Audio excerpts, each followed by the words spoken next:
Okay. Friend, I'm from Oyala, so that color Let him talk, I beg, Rudolph. All right, one man. Ayo says you should talk. All right. So thank you, Ayo, and thank you, Rudolph, for having me. I only really came on really because of Franklin, who I'm hopeful to address, and I hope I have the space to address him. And I want to ask you a question, Franklin, and I want you to address it. So I don't want to hear what Voltaire has to say. I don't want to hear what Jorgen Haberman or I'm asking you. You've already set the backdrop with all of the books you used to line your backstage, so we know what you're projecting. So I'm asking you frontally, not Achebe, not Voltaire, not Confucius, you. So I'm painting you a scenario. Because really, what's led us to this space is a guy called Chinedu Rosevivor, and I only call him Chinedu Rosevivor because that was on his campaign poster when he wanted to be senator just as early as 2019. Anybody can Google it, you'll see it's all over the internet. So this conversation really comes into play because a guy called Chinedu Rosevivor, who cannot speak a lick of the Yoruba language, he is aspiring to be the governor of Lagos State. And that doesn't sit with the culture. It does not sit with the culture. Whether the rights and wrongs of it, we are Yoruba people and we're of a particular way. And it does not sit with the culture. The Nigerian constitution, whatever, it does not sit with the culture.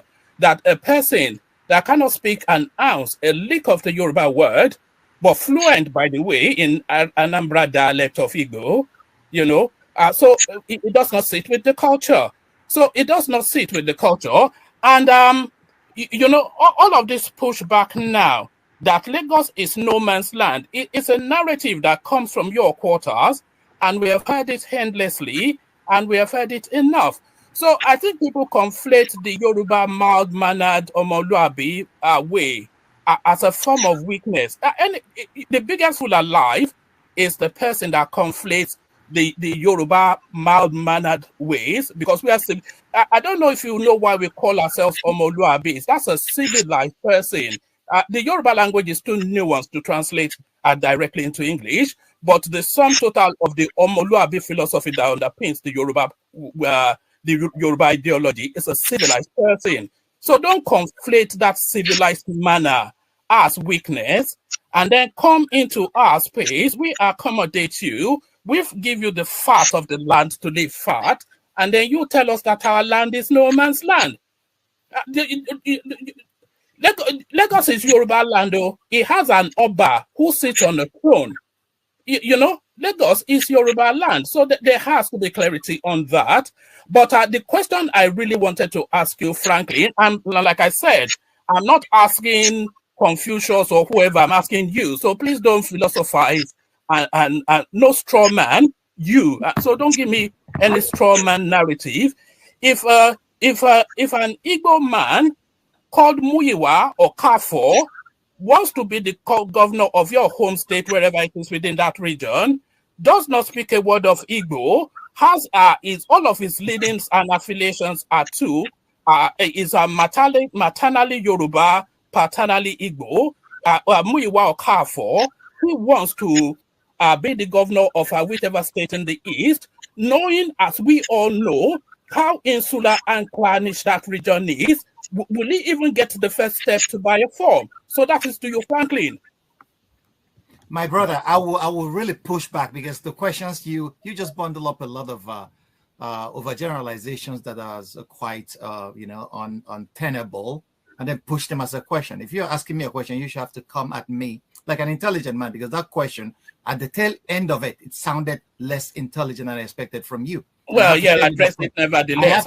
Listen, I gave you time to talk. Allow me to now address your question, because it's so very unnerving and annoying to address me this way.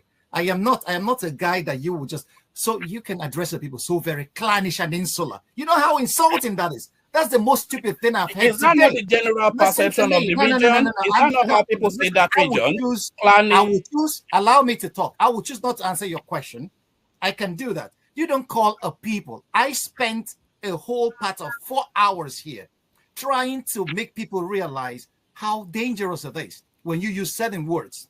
And then you sat there to call my people, knowing how insular and clannish. What can be more stupid? What impudence? You stood before me to tell me that kind of rubbish and you want me to take it lying low with you.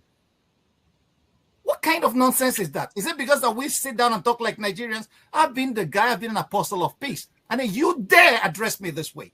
Yes. You dare not do that with me. I am too intelligent for that. And then you are telling me to abjure myself, not to philosophize. Did you pay my school fees? You ask me a question, you tell me how to answer it. What impudence. Nigerians, you guys have a lot of effrontery on you. You don't do that kind of nonsense. At this age and level, before the whole world, you are addressing a man like me in such a manner. I have been respectful with everybody here today, but you dare not do that before me, or else I will wash you down, because I know I can do that. I'm capable of doing that. well, you you ask me a question, and then you remain quiet, and then stew in the misery, and then let me take your question. For what it is? You ask me a question. Because a guy is named Chinedu, he could not speak it. What are the constitutional provisions for becoming a governor in Nigeria? Did you ask yourself that question? And then a man like you is peddling this pettiness, this clannishness in the 21st century. Other countries are advancing, but your thing is, because it's our culture, he doesn't speak Yoruba. But his father is Yoruba. So he's no more. Do Yorubas inherit property from the maternal side? Is Yoruba land a matrilineal society? And then you are very proud to delegitimize a fellow human being because you say it's not our culture. Is it written anywhere in Nigeria's constitution, in Lagos constitution, that before you become a governor in Lagos, you must speak Yoruba? Is it a constitutional requirement? If it is not, why are you? It is. Why is it? I stand to be corrected. I don't know. If it is, let me correct you then. It is instituted in the Lagos State Statute books that Yoruba language is the second official language of that state, and it's the language of governance every Friday in the state parliament. Okay. So that is an understanding you don't have, and more to it, probably Chinedu does not either. Okay, thank you very much. Did the law say it is a requirement for becoming a governor of Lagos State? Thank you for that. I asked you a question. Did the law say, did this Lagos bylaw say it's a constitutional requirement for one to become a governor of Lagos State that this person must speak Yoruba? Well, I've already answered that. They conduct parliament in Yoruba language, so it's implicit that you must speak the language. That Yoruba language is too nuanced to be translated into English. Every language is too nuanced. And that's from my philosophical basis. Philosophy gave me that idea. Every language. That's why in Spanish they say that translators are traitors in every language, because languages are nuanced. So there is nowhere, even Lagos State bylaws doesn't supersede the Nigerian constitution. So, and it's not a constitutional requirement that somebody must speak a native language to become a governor of a state. Until you guys make that a law, I don't see anything constitutionally prohibiting this guy from vying for governorship. I am not saying that people should vote for him, but he has a right to be a governor. He has that right. You've not addressed my question, though. I invited you to reverse it to your homestead and see and know your people as you know them. I'm not afraid of questions. I deal with it every day of my life. I'm not afraid of it. So relax, my brother, and then listen to the answers. In my home state, if it happens, I don't care. What I care for is a man who is competent, who has the capacity to give good governance to my people, wherever they are. That's what matters to me.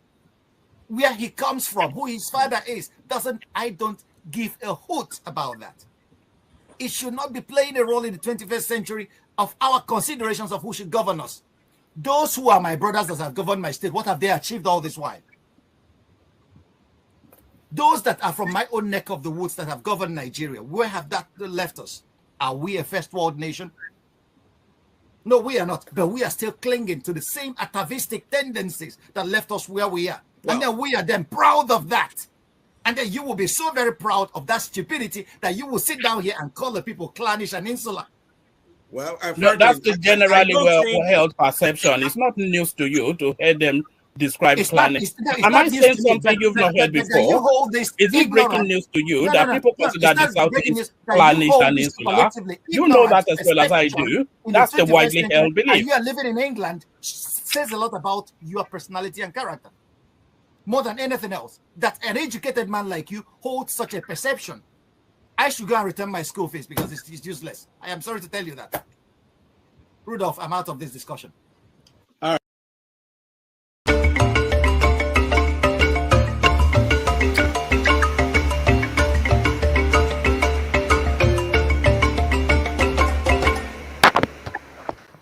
All right, welcome back, everybody. Thank you so much for switching over to this channel. This is After Show, where we take reactions from what happened on the main show that we had today with Dr. Franklin Ogbunwezeh. I appreciate all of you that came here, and I hope the conversation will go on as expected. I will be listening at the other end. I'm happy that we have Forefathers is here, Adama is here. If you will moderate, they will all help with bringing in people until KJ, who is the host, comes in to control the conversation. So on behalf of everybody at the back end, thank you, Adama, thank you, Forefathers, thank you, Ife, and I wish you guys a wonderful conversation. Master, thank you for coming back. I will be listening, but I have to run to somewhere. I appreciate all of you. Take care. We appreciate you too, Mr. All right, Rudolph. thank you. Okay. God All right. bless you. Okay, good evening, everybody. Adama, thank you for coming in to support me. I haven't done this before. Forefathers, Ikolala, Chris, good evening. Maska. So listen, Maska, I have to apologize to you when it gets to my turn to talk. And Augustine, it's been a long time. Good evening, everybody. I'm still on the discussion with Dr. Frank Ogbunwezeh. I know he said a lot of stuff regarding Biafra. And I think each and every one of us, we still have different ideas on, what he said. And since we are coming over from the other channel, I don't know. I think everybody has spoken, unless Ada, you haven't said anything. You didn't join us in the first episode. So, I mean, I don't know if there is anything you want to say regarding Biafra, because yesterday, we celebrated, or the Biafrans supposed to celebrate Biafra Day. For some reason, it was announced, and somebody from the government said that it shouldn't be celebrated. So, and like I said earlier, these are the things that has been going on. We need to acknowledge that something like this happened. Frank Ogbunwezeh called it genocide. Some people called it, we called it Nigerian Civil War. Some people called it Biafra War. But until we address this issue, it's going to be hard for a lot of Igbos to move on past this. I learned a lot, and that's why no knowledge is a waste. You learn from the people who knows very well. I'm not a good reader, but listening to Frank, you can see where he stands. I have always been a big fan of disintegrate Nigeria, let everybody go their separate way. I've always said that every day. I do not disagree with, but how did we get there? How did we end up? Who is talking? Hold on. Can I say something before anyone says something? If you might want to tell your panelists that they need to all mute, please, until she calls your name, please do not speak. If you're not muted, she's only the one allowed to, when she calls your name, please speak. Let's make this a smooth distance. I'm just here to support. So I don't even see myself as a moderator. So I appreciate if all keep our mics mute. Thank you. Thank you, Ada. So back to what I was saying regarding the Biafra. Until we address this issue about Biafra, a lot of people still feel hurt, especially me. I wasn't born during the time of Biafra. The first time I saw my dad cried was when he was talking about Biafra war with my grandfather, who was his father anyway.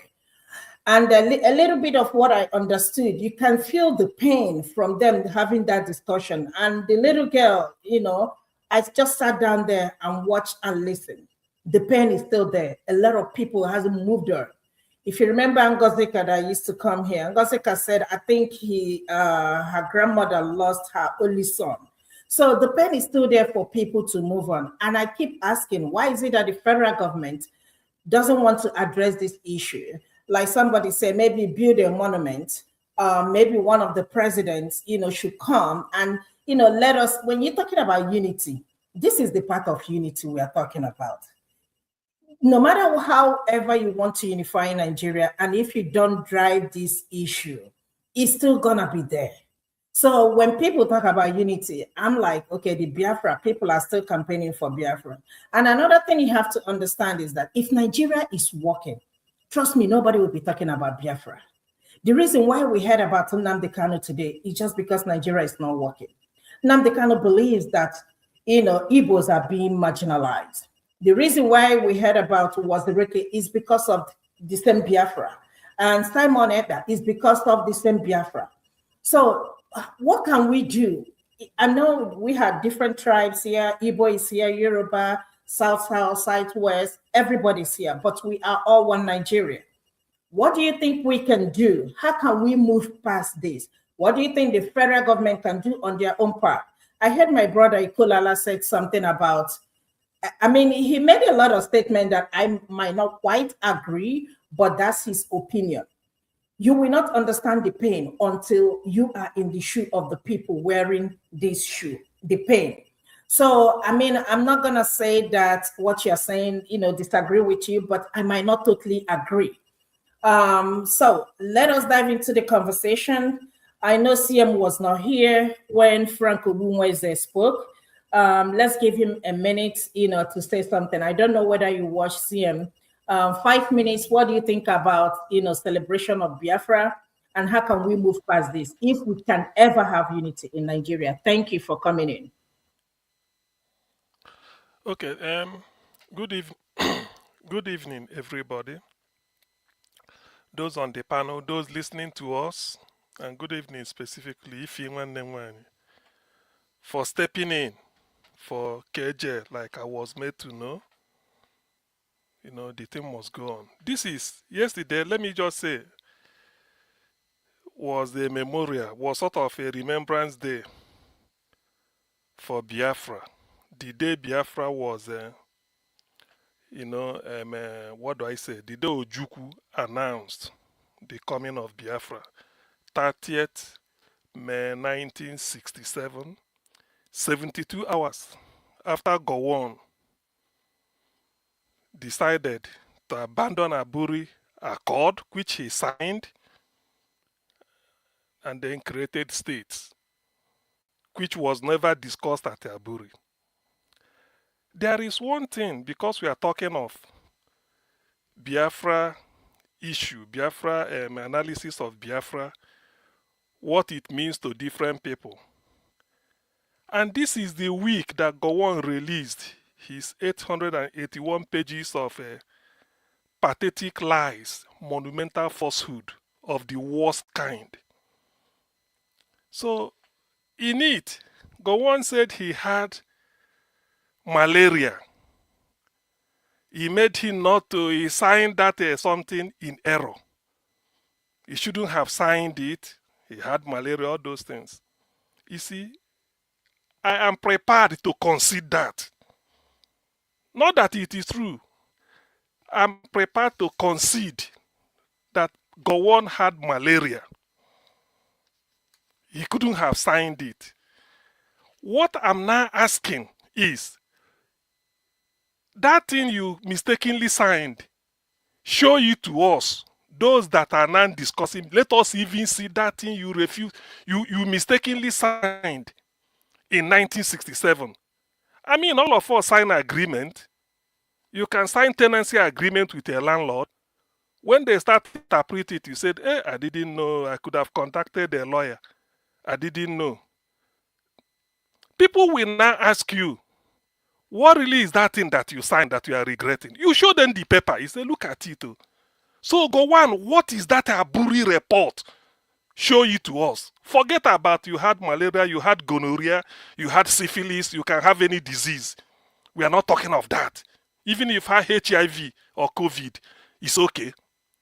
I'm prepared to concede that to you. It is your opinion. Now, that thing you mistakenly signed The world is asking you, show it to us. Let us also interpret, read it and say, oh, was it this thing they were asking you to sign? After all, what we are asking you to sign is not a secret. It's a public document. So go on, why not show it to us? That is the issue. But then, Biafra, like my father taught me, that is the highest university I attended in my life, the university of my late father. Nobody can teach me more than him. So because of that, I have to reflect my own understanding of Biafra. If you give me the next few minutes, let me put it clearly. Oh, no, CM, we're only going to do 5 minutes because somebody like Master is Nigeria due to time difference. Okay, please. I will 5 be minutes. as fast You as have I 3 can. minutes. You have 3 minutes. Okay. 3 minutes. I'll cut you off in 3 minutes. Okay. I've titled it Biafra, the land of the rising sun. Biafra, my country, the living testimony of political wickedness that is both physical and psychological. The touch of liberty for the oppressed people trapped inside the relic of Her Britannic Majesty's evil empire. The living spring of the leftover of Black Africa's first test of genocidal tendency, human memory.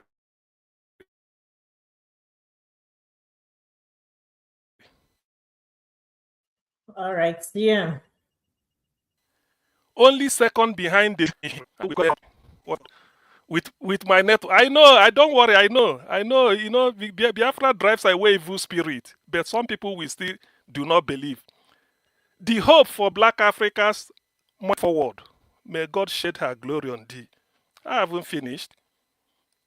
Biafra, my country, where the categorical annotation of latitude and longitude zeroed each other. The ancestral homeland of Olauda, Ekuano, the greatest spirit of human emancipation and triumph over slavery and imperial evil. The quintessential specimen of immortality and the imprimatur of Biafra's perpetual abhorrence of political oppression. The byword for resilience, hard work, candor, humility, discipline, and resourcefulness. May Chukwu Okike Abiyama shed her glory on thee. Biafra, my country, progenitor of giants, Achebe, Emeagwali, Kano, Ojukwu, Tansi. The physical definition of God's kingdom on planet Earth. The philosophical inquest into the infinite possibility of the human capacity and reflex to surmount any obstacle and attain any height within the realm of conjecture of a free mind. The imperial nemesis of conspiracy to advance primordial Fulani conquering and subjugation reflexes and the expansionist tendencies and interests since the dawn of the millennia. The bulwark against ravaging Islamic fundamentalism and theocratic insolence. May your Creator look thee with gracious eyes, and may you find peace, favor, and courtesy with your Creator. Biafra, my country, the leftover, the scars left on your children, their various homes, offices, churches, marketplaces, schools, hospitals, farmland, and playgrounds are gory testament to the conspiracy by the Nigerian vandals, with the formidable assistance of the trinity of the evil empire of Russia, the communist, the evil empire of Russia, Her Britannic evil empire, and the Arab League, led by late Abdelgamal Nasser's Egypt, as the rest of the conscienceless world felt unperturbed and looked the other way. Biafra, my country, your children will never forget, but will always remember the wicked official policy of the Gowon regime as enunciated by the demented ethnic bigot, Jeremiah Obaifemi Oyeniyi Awolowo, who in trying to be too much a Nigerian forgot to be a little bit human, to the effect that the deployment of hunger to starve innocent Biafran children to their early graves was considered a legitimate weapon of warfare in clear breach of the Geneva Convention. Biafra, my country, the quintessential child of hope and the hope of the brave. Created not to disappear but to endure and flourish, neither to be broken by adversity nor demoralized by success. The child of hope and the hope of the child. A competent carriage of the shield of democracy, a deserving recipient of the honor and sword of freedom. The bogie of Aburi heralded your birth and gave impetus to your coming into being. The boogaboo of your potentials represent the imagination of reactionary tendencies for all seasons. For you carry the shield of democracy and the honor of freedom. Our identity, therefore, as your indigenous people under God, must perforce represent the orchestra of our collective thoughts, while our sacred mission to restore your sovereignty under the sun constitutes the symphony of our collective dreams and the aspirations for all times. Biafra, my country, bent but definitely not broken, bloody but unquestionably unbowed, devitalized but most certainly hopeful. Your 30 heady months in the sun heralded black civilization.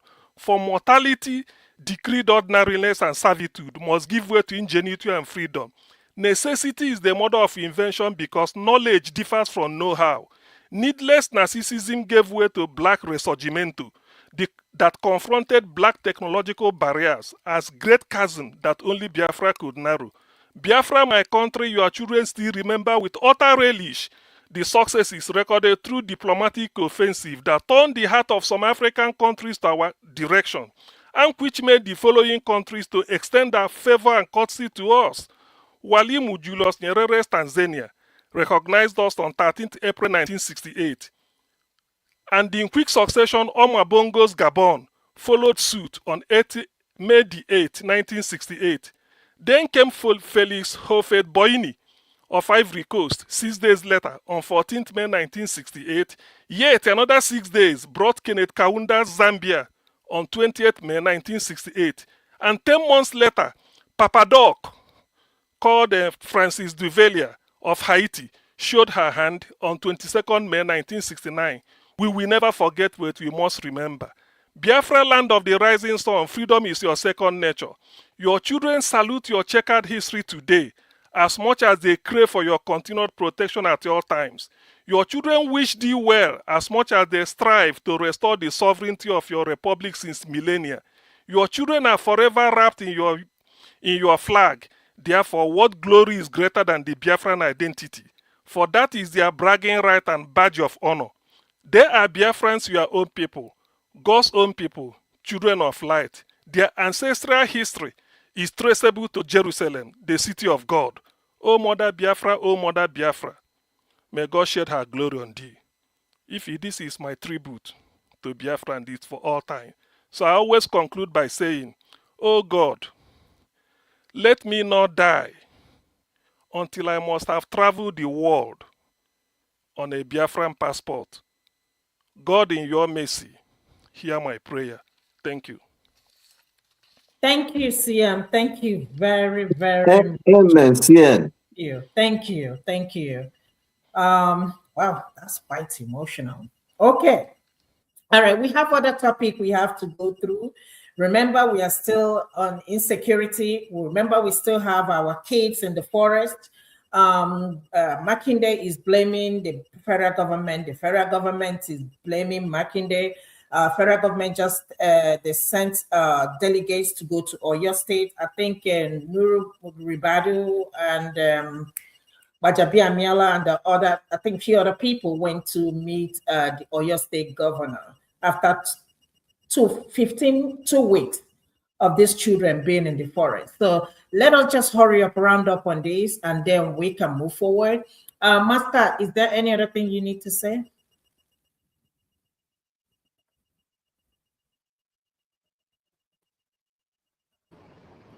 Okay, thank you, Ife. To say on what? I always like to be guided. Biafra. Any other thing you need to say? If not. Well, on Biafra, what I would always say is the same. My take is very simple. Okay. And I would take it at 3 levels. The first level, as an individual, personally, I don't believe that if I'm okay, then that's fine. And anybody can go and fly a kite, which is one of the issues I have with all the people that talk about Biafra as black people. Even if Biafra, it's okay. The idea that like a lot of other black people are still going to be suffering, it doesn't. It's not so. It's not the kind of philosophy I buy into. That's number one. Number two, I've done a lot of reading on Biafra, and I was born not too long after Biafra. So I've had a lot of people say a lot of things. I've read a lot of books, and my conclusion generally on all the issues is that to a large extent, what happened in Nigeria is not new. If you go and read the history of Congo, you will see exactly a replica where the Katanga region was actually being pushed by Western powers to secede. It's a common game plan. And if you look at the real countries that supported Biafra, France, for instance, the apartheid South Africa, it tells you a lot.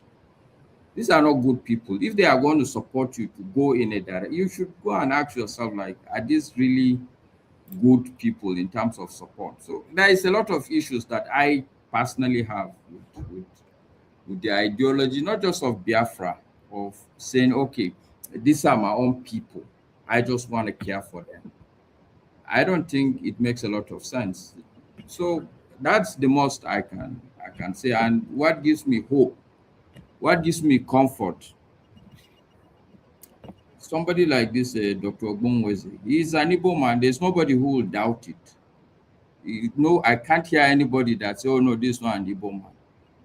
And I'm sure a lot of the Igbo people are proud of him, because when he speaks, you could see that this is an accomplished person. You can't say that he's an ignorant person. And I can see that we share the same common view, where you could see that there are a lot of people who are working day and night with a lot of, almost one can say, unlimited resources to make sure that every sort of division among a group of people is being escalated, is being excavated, is being exploited, and it's being expanded every now and then so that people would see themselves as different people.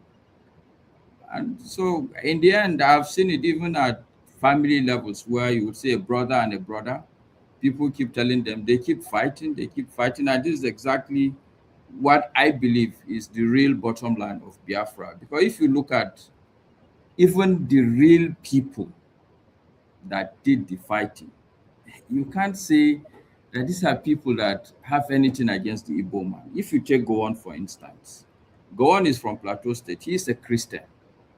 He is a minority. What will he have against an Igbo man? I don't see anything. But let me just put it, let me rest it there, Ify, so that other people can talk also. More so, since I'm not a Biafran, I don't think it's okay for me to. What I don't like. No, don't say that, Master. No. You know, I'm truly a Biafran in the sense that I'm a freedom fighter. Anywhere I see people fighting for freedom, I would really align with them. No, that's I'm not against the fact that people should fight, but I'm saying that, look, there are some fights that we need to choose to ignore, and there's some fights that we must all collectively fight. But not to say that I don't understand or I don't feel the pain of the average Igbo man. That I feel, that I understand. But having a pain is not going to define.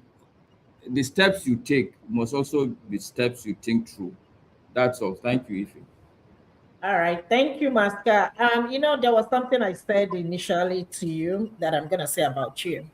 I think there was a day we were talking about this Biafra, and I think I really pissed you off because I keep saying disintegrate Nigeria, let everybody go their separate ways. And when Frank spoke today, and I had a reflection on that statement. You might not remember, but I remember it very well. And he said something that shook me. He said he believes in one Nigeria because in as much as we say that Northerners, they have been in power, but look at the average life of a Northerner. Is it better than the average life of somebody in the East or the West? So when you look at it, you just see that, I mean, what an average Igbo man is going through is the same thing average Yoruba man or the same thing average Hausa person is going through. So in other words, we are the ones suffering, not the elites. Elites, all they care about is just the grab power. And the question remains what they do with that power. It's just they care about themselves. They don't care about me and you sitting down here. So that's why we keep coming here every day, and it looks like we are fighting each other. And honestly speaking, I know that if we are united, like he said, Nigeria will be a better country. I want a country that will work for me in such a way that I can come to your state, Masca, and vie for a seat or look for a job, and feel comfortable that I am part of this country. And I want you to feel the same way if you come to the Igbo land or if you go to, Yoruba land. I wish we can have that country. I don't know when we're going to get there because we still have a lot of people that, have this mentality in as much as when we go outside, we are Nigerians, but when we're in the country, we are fighting each other. I'm looking forward to see that unity in Nigeria. Thank you so much, Maska. Don't go anywhere. And again, No problem. So let me tell you this, Ify. Yeah, of course, we're all human beings. Sometimes we get pissed off, but the truth is that we are all brothers and sisters. So I respect you a lot. What I do respect in people is honesty. What I hate is somebody who will be deceptive. This is what you believe in, and then you're telling me something else. I respect you a lot. I know you speak from your heart. The only issue is that I believe there's a level of, there's what is called awareness. There are things that suddenly you become aware of, and then everything looks different. The same thing, there's one picture, I will send it to you. It's a picture of a young girl and an old woman. If you look at it the first time, some people will just see the old woman, some people will just see the young woman. It's only when they explain to you the old woman, then okay, it becomes very clear to you.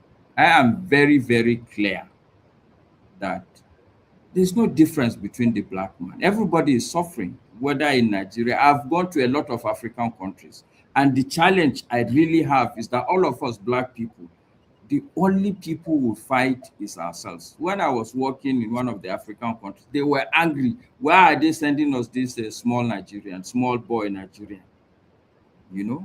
Their problem is that I'm a Nigerian. Meanwhile, there are a lot of small white Igbo people, white people around. That's not their problem. But also, I will tell you this, Ify. In terms of dividing the country, be rest assured, it's not the Igbo people that started it.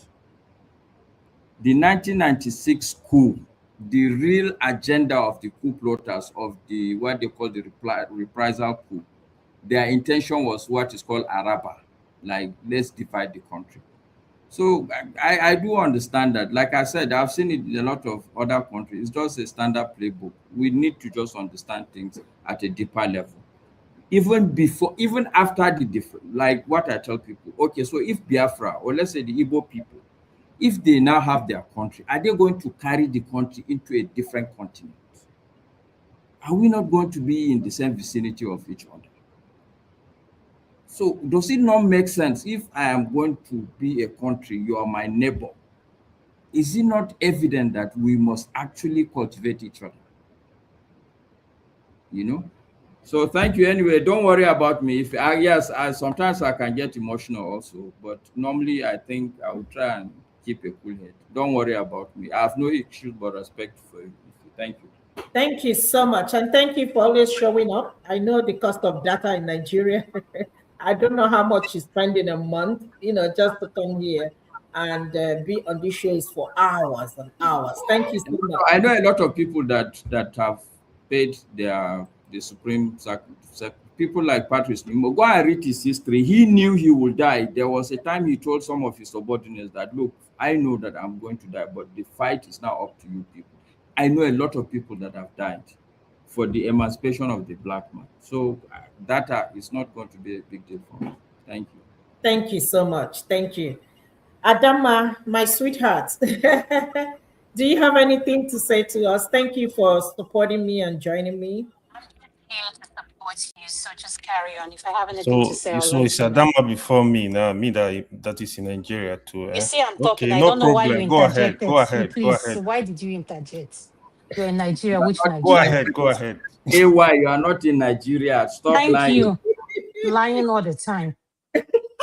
If you're my sister, I'm just here to support you so that way you can see that doing this, I love that you're doing a good job. So I have nothing to say. I want to listen to everyone because I think this is a teachable moment for every one of us.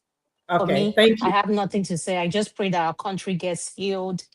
And for those who know more about this Biafra thing, it's a teachable moment for all of us to keep an open, keep an open mind. I like something. I'm someone that is always curious. So for me, I just want to be curious and just listen carefully. So if I'm here to support you, go ahead, Thank Nemo. you. Thank you so much, Ada. Thank you. Very much appreciated. Mr. Chris, over to you. What do you think about Biafra? I know you have some disagreements with Frank Ogbunwezeh. We're here to learn. You know, your 5 minutes. The floor is yours. Okay, thank you, everyone. You see, the issue around Biafra is one based on a lot of ignorance. First, if Nigeria is working as everybody agrees, probably we won't be talking about Biafra. Now, but when it is not working, what do you do? So, in terms of understanding Biafra and where I stand on this issue, the problem of Nigeria is not any other thing except incompatible diversity. I repeat, incompatible diversity. And that has been the problem of Nigeria from the very start. Even those who created Nigeria told us as much. They wrote it down. And they told us that this country, these people are not the same. Now, we must also understand there is a branch of knowledge they called science of taxonomy or classification. When you classify things, what you are saying is that this is different from the other. Now, when you talk about there is strength in diversity, it means that when you hybridize this diversity, you have what is called hybrid vigor, and that is what is called the strength. So, when Nigeria was about to form, that is when the colonialists want to leave, there were discussions around what to do with Nigeria. Azikiwe, Awolowo, Ahmadu Bello, they sat and discussed. Each one of them said that, no, not each one of them. Azikiwe actually wanted a hybridized Nigeria, like you have in USA. Awolowo said no. Sardauna said no. So, in that sense, it means that they want separate nations. Now, the problem with this is this. If you have separate nations living side by side each other, you will have what people call, what you call in agriculture, a cross-pollination. Now, for avoidance of doubt, this cross-pollination represents contamination of products, which what people now in Nigeria think that, oh, we have so much in common. No, we don't. Now, having said that, in terms of development and technology, which everybody, every Pan-Africanism wants, I have said it here, the only country in the whole world, in the whole Africa that has been able to demonstrate ability to invent, adapt technology is or was the one they don't want to hear. That's Biafra. They testified, they designed, built, and testified rockets during those 3 years. They built their in runways. They were able to build modular refineries. They were able to communicate, build their communication to communicate with outside world. So there is a lot of technological developments there. So if anybody wants to know, rocket is what they use to send people to moon. It's the same technology they use to build ballistic missiles.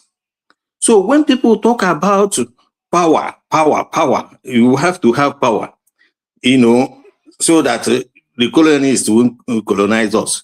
Then you have to think about a country that has the capacity to build that power. The technology you are talking about in Asia today is what was developed from Japan. The technology you're talking about in Europe today is what was developed from Britain. So there has to be a source in Africa that will give it a direction or to develop technologically. So when people talk about Africa, about Biafra, they are looking at it in terms of hatred. No, I'm not looking at it in terms of hatred, because as Maska would say, if Biafra comes, they won't move away from that geographical location. Okay? Just like Britain left England, they left European Union, they are still the guarantor of European security today.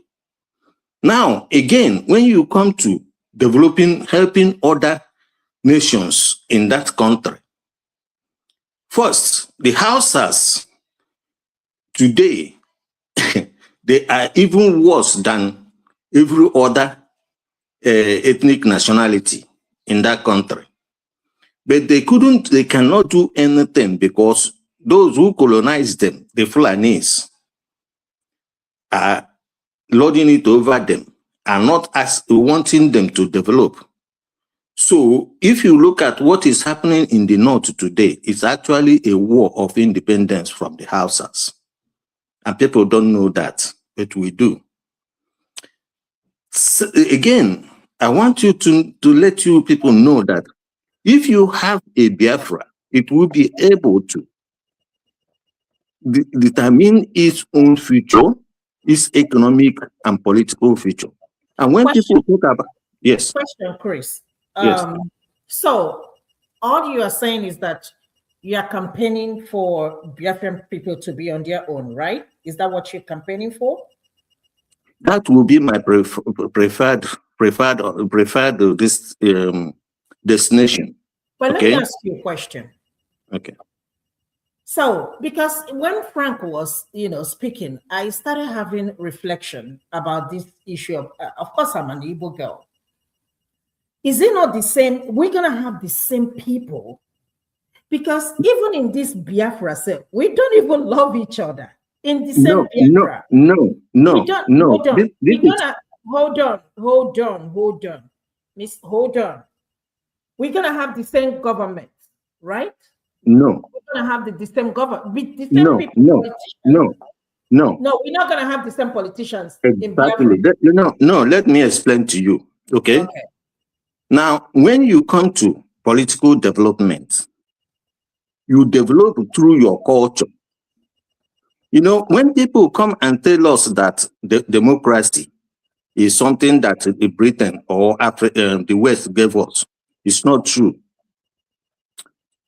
When the colonialists came, they were from monarchy. They were practicing monarchical government. They came to Igbo land. They saw a group of people practicing complete democracy. Now, this democracy, they see it in form of proportional representation, which they have now come to Europe to develop as a kind of a political arrangement, proportional political representation. So Biafra has had a lot of, when I mean Biafra, I mean the whole Igbo land, and even Ebibio, Ghana, Efik. They have the same kind of system. I want also to know that this thing you people call in America Juro system is something that has been practiced many years in Igbo land, in Anna, in Ibibio, in Efik. Juro system or jurisprudence. So what this means is that if you go back to your culture and develop a political system, for instance, you will never have this weekend now having to or have a system where you have weekend building mansions for judges. Because can I ask you a question, before yes, we move? Yes. So what are the Biafrans doing? Because I know a lot of people, if we vote today, if we have Biafra today, on election day and ask people, what do you think about leaving? I know a lot of people will want to leave. But my question is this. I remember my father saying that it is very easy to get Biafra. This Biafra, all of us are asking for. Only if you have 5 Eastern governors, if they can unite together. But that's not possible. We can't even get one person to agree, not to talk of get the other 4 people to join. Because from what I understood, the rivers, they will not want to join. Let's say there is Biafra today. The rivers will not want to join the Igbos. They are Saba people. What are you going to tell them? Are they not part of Igbos? They are speaking the same language. So when you look at, let me explain to you. When Frank was talking about Germany, I was laughing. Germany was exactly the same way the Igbos were many years ago. Okay, they have different dialects, different people, different what would I call it? Kind of sub tribe. Okay, sub tribe. Okay. Now, what happened is that after many years of fighting, the Europeans helped them to come together. Now, the Germany, if you look at it again, when Germany was defeated, you have Eastern and Western Germany.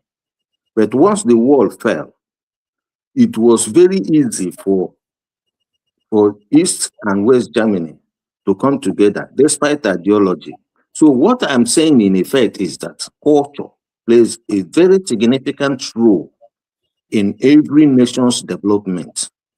Because they are culturally, ethnically German, it was very easy for them for those in the East to forget about Eastern ideology, or to join their brother. So you won't even know where Germany, whether there's East or West. So that is what I'm trying to explain to people. The fact that you may have 10 or 20 or even 100 nations out of Nigeria does not mean that they will go away and they are not going to be cooperating with each other. But what it will do is that each one of them will now develop, somebody mentioned here, teaching your people with your language. You look at Europe here, a very small country, very tiny, they will always speak and teach their people in their own language. Something Africa, in fact, they say that the difference between Africa and Asia is because the Asia accepted the colonialism, worked with it, accepted the technology. When the Europeans left, they refused to accept their culture. They went back to their own culture. But in the case of Africa, Africa retained European culture, and that has been the problem. Round it up. 10 hours. Okay. So I'm just trying to explain to you, but you see, one thing is that this needs a lot of, you can write the whole book on it. I know. But one thing I want people to understand, I personally, do not talk about Biafra in terms of hatred or maybe because of marginalization. No, I don't. I don't believe in because Igbos are marginalized. No. The reason I want Biafra is for us to develop everybody, the Yoruba, the Hausa, the Efik, the Nupe, they will all develop according to their own culture. And then we cooperate, just like you have here in Europe. They have European Council, which embraces everybody, okay, which embraces everybody. All right. Thank So you, that is Chris. my own understanding. Thank you so much. Thank you. I know if we continue to talk about this Biafra issue, we will not discuss any other thing. But I want us to dive into insecurity. AY, thank you for your patience. Is there anything you need to talk about? Please, 5 minutes. Okay, yeah. Thank you, Ify. Evening, everyone. You see, if you allow Mr. Chris to go, we're gonna stay here till tomorrow. I know. Thank you for stopping him. You see, these issues we are discussing, me personally, I love the unity of Nigeria. I just want Nigeria to come to. I'm pro Nigeria actually, but however, I also believe people should have right for self-determination. I think not having this idea of Nigeria is non-negotiable. I think it's flawed. So I think people should be given right for self-determination. What I find very weird though is, when we discuss in Nigeria most time, the three major groups, due respect to everyone here, the Hausa, the Igbo, and Yoruba, they just think Nigeria belongs to them. And we from this group, we are not paying attention. We are not paying attention. We so much disrespect the minority group. If Nigeria is to have issue today, this is the biggest issue they are going to face. This is not 1960. You have to take other people very seriously. When Nigeria was divided into three, the north, the southwest, and the southeast, the idea of the British for adding minority to this group, it's not based on ownership of land. It's not based on Sorry. Sorry, hold on. Let me finish. You go ahead. Hold on. I know. I'm not please, just no, hold on. No. I want to say one thing. Please, hold on. We'll come back to you. Let him finish, please. So it was not based on ownership of land. It was a careful construction for them. They push the minority to the major group so that they can work together. However, after that breakdown, after that division, there was agitation. The reason why Midwest was created was because they felt marginalized in the Southwest. The reason why Adakaboro had issue with Ojukwu was because the Niger Delta people were marginalized. We can argue, we can disagree the way we want, but these are the facts. So that is why minority groups are really scared of joining them with any major group. So if you want division, don't cut minority group into your group. They don't want to be part of, I don't want to be part of North with Masca. It's not that I hate Masca, but I want to be able to still work with Masca if you want to divide the country. I don't want to be part of East with Ifi. I don't hate Ifi, but that's what it is. We have to call it what it is. Where is Fofather from again? I don't want to. Okay, then apart from that, the technology, Chris, you were calling. No, Biafra is not the only region, the group that we're able to create technology such as a rocket. No. The South Africa actually had 6 nuclear warheads. They had nuclear bomb, not even missile, nuclear bomb. During apartheid, they were dismantled in the 90s. You can fact check me on this. That was the biggest mistake African continent ever made. because I think South Africa would have been able to protect the whole of Africa, but for some reason they dismantle that nuclear weapon. You can fact check that. Then you see the other thing we need to pay attention to. There was something Dr. Franklin said today. He praised Alesoti, how the work Alesoti is doing in Abia.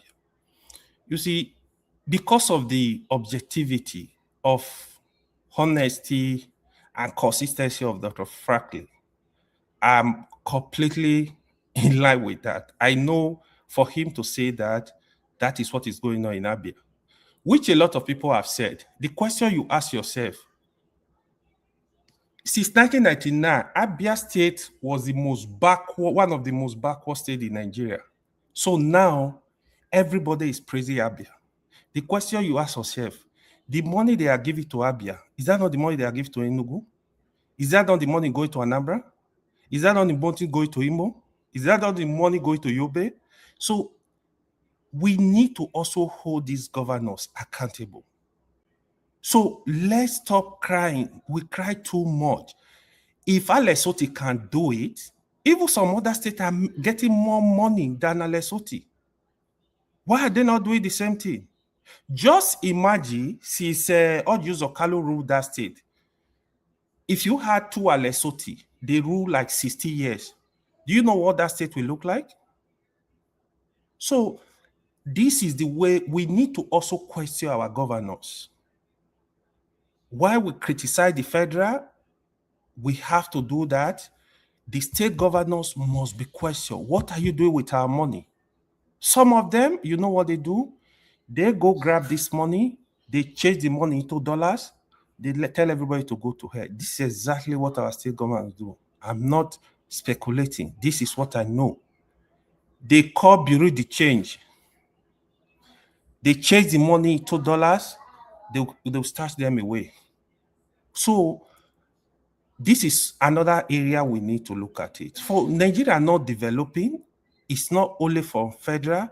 Since the states are getting federal allocation, we should also hold them accountable. Me, I'm even looking for a way where even the local government, autonomy is really, really implemented in such a way that let Nigeria develop at the level of local government. But again, the issue of any group that seeks self-determination, you should open up the constitution, allow referendum to happen if they need to happen. As if the people decide to say they want to leave, let them leave. This is what I believe. But my own personal stand, let's have one Nigeria that is working for everybody so that we can live at peace and have a progressive country. Thank you, Ife. Thank you, AY. I mean, you said something. There is something that you always say. I think I've challenged you here on this platform, the issue of regional government. You have always campaigned that you want a regional government. For example, what OT is doing in Anambra, in Abia State, it's not a rocket science. Anybody can do that. But the thing is that the government, they have chosen not to do it because of corruption.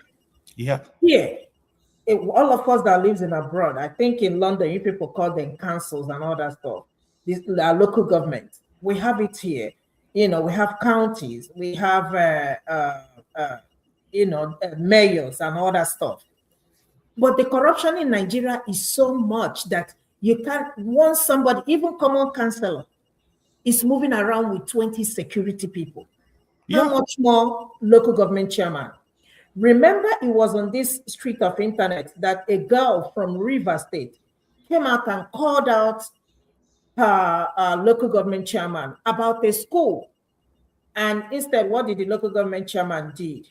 He went there with his brother and beat the hell out of this girl and beat her mother too. You cannot speak up in Nigeria.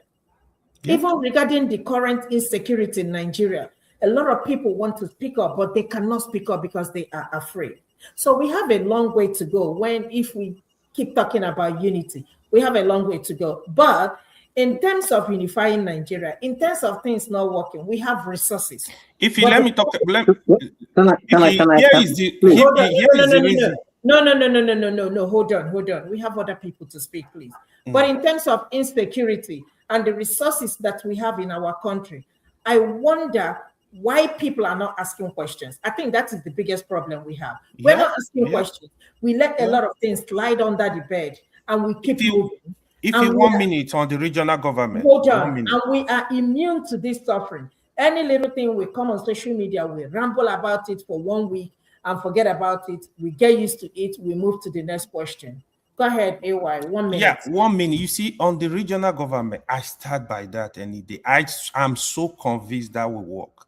Just imagine you have a Lesotho now as the premier of the Southeast. He will implement the same idea. So the way Nigeria, the urgency of the country need for development, if you have regional, it's more like having 6 presidents instead of 1. Nigeria will develop faster. And the way Nigeria, we are people divided, I'm from here, I'm from here. Where you have region, you have a federal government that have limited power, devolve power to the region, resource control. There will be healthy competition. Where you now see Southwest working, the person from the South side will look at it. We need to do better in terms of electricity, in terms of infrastructure, in terms of everything. If you go back to history, anybody should go back and look at when we had regions. Nigeria was better. This is the truth. Nigeria was working. All right. Can I say something? Can I respond just 1 minute? Chris, I will come back to you, please. I gave you more than 10 minutes. I will come back to you. Okay, 1 minute. 1 minute, Chris. Okay, first of all, what I am saying is simple this, because when you talk about this Southeast, South, I don't recognize it. What I recognize is Igbo, Efik, Yoruba, Hausa, Ibibio, Nupe. You see, these are nations with different cultures, with different languages, with different ideology, vision for how they want to develop. Now, when you cut some Igbo people, join it with the Yoruba, or say go to the house Ijo, join it with Yoruba, you are likely to have the same problem. So that is why, that is to solve the problem of minority. Nobody is a minority in its own home, in its own land. You cannot be a minority in your own land as long as you can be able to develop yourself, have your own safe governor, have a governor from Ibibio, ruling Ibibio land, have governor from Nupe, ruling Nupe land, have Hausas, ruling Hausa, have Fulanis, ruling Fulanis. Now we will have no problem with this problem of ethnicity. So now, it's that is very interesting. If you think about that, Chris, we might have about 15 nations in Nigeria. What is 50? Different countries. 200. Yeah. That is not correct. That is not true. Yeah, the reason I'm saying to you, if you let me tell you something, okay? If you go to the so-called South now, people like Ndone, people like Ikwere, people like Anyoma, people like these people, they will tell you they are not Igbo because they've been told that they are not Igbo. But you see, in classification, there are 4 criteria to classify ethnicity. I've described it here as language, history, culture, and the social value. So once you have these things classified, so you don't decide whether you are a Bibio or whether you are Hausa or whether you are this. So that way we know who is who. Okay? So, but because we are stupid enough, the white man come and tell us, give us name Nigeria. He divide and say, this is North, this is South, this is in the Western world here. they always use your natural names to form their own country, to form their own states, to form their own local government. It's only in Nigeria they start creating these artificial names, so that somebody like Shore will be thinking that he's a Yoruba man when he's not. Okay, thank you so much. Sorry, Effie, please, just a point of correction to Chris. It can't be only in Nigeria. How many African countries have you gone to? Sir? How many African countries have you gone to? In all the African countries, this is exactly the same. The same problem everywhere in Africa. They have different languages. The same problem in Africa. Is any African growing? So it's not only in Nigeria. I'm just saying exactly. Is any African growing? So that is what I'm trying to say. Chris, Those of you who want to find Africanism. All right, Sorry, all right. let me add something to what Chris said. No, hold on, AY, please, so that we don't go back and forth. Let's see. I think Ada, can you bring the whole panel? Ada, you are muted. Okay, all right. So let us, we'll come back to you, AY, because I don't want us to go back and forth. Okay, thank you so much for your patience. Mr. Forefathers, over to you. Where are you, Forefathers? Okay, Forefathers, over to you. Thank you, Ada. Yeah, thanks for having me, Ify, and thanks for holding on to the fort. Greetings to the panelists, greetings to the chat, and to the viewers. Yeah, I think the Remembrance Day issue within Nigeria is not where I expected it to be at this stage, given that we've had, presidents from different parts of the country since 1999. And for the life of me, why this has not been raised in a way that the Nigerian state can acknowledge it, I don't know. Maybe it's because some parts of Nigerians, they do what Nigerians do. They are all kind of bigoted in their own ways. When you look at the situation within the country, what I see within our people is that people that are living a new life but don't even recognize their own identity. And like we are all here now, we are not all from the same tribe, are we? Or what the Chris will call nation, but yet there's something that brought us here. I think, was it a former guest that came here 2 weeks ago that said there are people that are actually Nigerians today, but we don't just recognize it because we deem that identity as not valid. And the nationality, what we call ethnic groups today, is because you have shared language. Oh, are we not speaking English? We have a shared language, even if it came from somewhere. All languages came from somewhere. The idea that you break up the country and it's going to give you solace, not likely, because all the neighboring countries are not doing that much better than us. And we just refuse to see. Let's put it that way. We can see the results all around us, but it refuses to register in our head. Human beings are really strange to me. Because from the field I'm from, you can't see blue and you call it a different color, because people that created this live stream that you are on, you can't make mistakes. You can't see black and call it blue. But somehow we live in a society where people can just do that. And it appears as if maybe there's something about human societies that requires people to be a little bit dishonest, a little bit facetious, and a little bit, kind of dodgy behavior. But I think we have taken it to a level where it's not doing us any good. And at the core of it, because most of the traits we have, other nations have them, the only thing that they have that we don't have is our national security. And we always like to say that our problems are different from other nations, but we've never really checked other nations and see how tragic theirs are also. And some of them are just devastating news when you look at it. And yet they're all doing way better than we are doing, and doing better than almost all our own nations are even doing.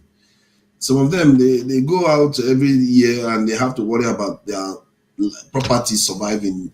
Natural disasters will destroy their properties or destroy whatever investment that they built, and they'll have to start over again. They are still better than us. And are you going to sue nature for destroying things? because even nature visits tragedies to us all the time, and I feel like we get hung up on negative things that other fellow human beings do to you, and we use that to stop ourselves from actually doing something to prevent more tragedies. Because all I care about is our survival, and all the things that I keep seeing in Nigeria every day, the tragedies that are occurring over and over again. It's not nice to see people that have been kidnapped and they are begging for their lives and nobody. And I'll come on this panel and people will just be talking as if it's business as usual. Let's go and worry about our feelings first. What is this? God, if they kidnap me, I'll just tell the terrorists, just kill me. There's no point. Because our people are useless. What is the point?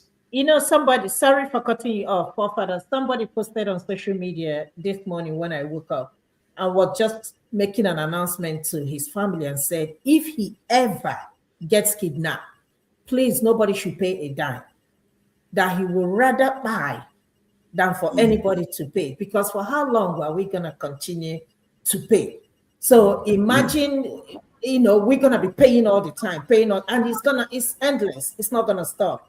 So he made it clear to his wife, to his children, and he said it with all boldness and all seriousness that please nobody should come and plead on my behalf. If they want to buy me, I only have one life to live, and we move. So back to what you're saying. Thank you. As I was saying, when I look at the way we behave, I don't have much hope until something forces us to think straight. And I'm afraid our enemies are a lot more clever than that. Our adversaries are clever. They're not going to give us that opportunity. They are going to let us sleep until they are ready to finish the job. They are too clever for that right now. At the same time, if you look at what has happened to the minorities in that country, and this is another thing, I feel like there is whole pervasive idea that there is only a certain group in this country, only 3 ethnic groups. And it's becoming a little bit irritating. Because if you look at the country, the minority groups, if you put them together, they outnumber any single, many of these big groups, including the Hausas, by the way. They outnumber all of them put together. And yet these people have just been marginalized, and these other groups just seem to think that the whole world revolves around them. And at the same time, some of them are crying about injustice while they are visiting injustice to everybody else around them. This, a religion, I read about the Quran when they talked about upholding justice. No matter, even if the person is not your religion, you still have to uphold justice. And I'm sure in Christianity we have the same doctrines, but yet we don't follow it. And yet we go to church. It's really odd. When I watch human beings sometimes, it's scary to believe that we, like I said, that we actually cross the road safely. But how do we do these things? We see something and we just pretend as if we don't see it. We go to church every Sunday, we go to mosque, and we do something opposite. Another one, I think I saw the other day, somebody put out a video about a Nigerian complaining that some people are blocking the road when they are praying. It's like, but why do we do these things? And I'm not even sure. There's no religion that says you block the road when people are getting on their way for you to pray. No religion says that. But yeah, people are doing it. Or even party, when party is going on, especially in Lagos. When I look at human beings sometimes, I worry that if I was God, when human beings are perishing and they ask for me to save them, I will just tell them no.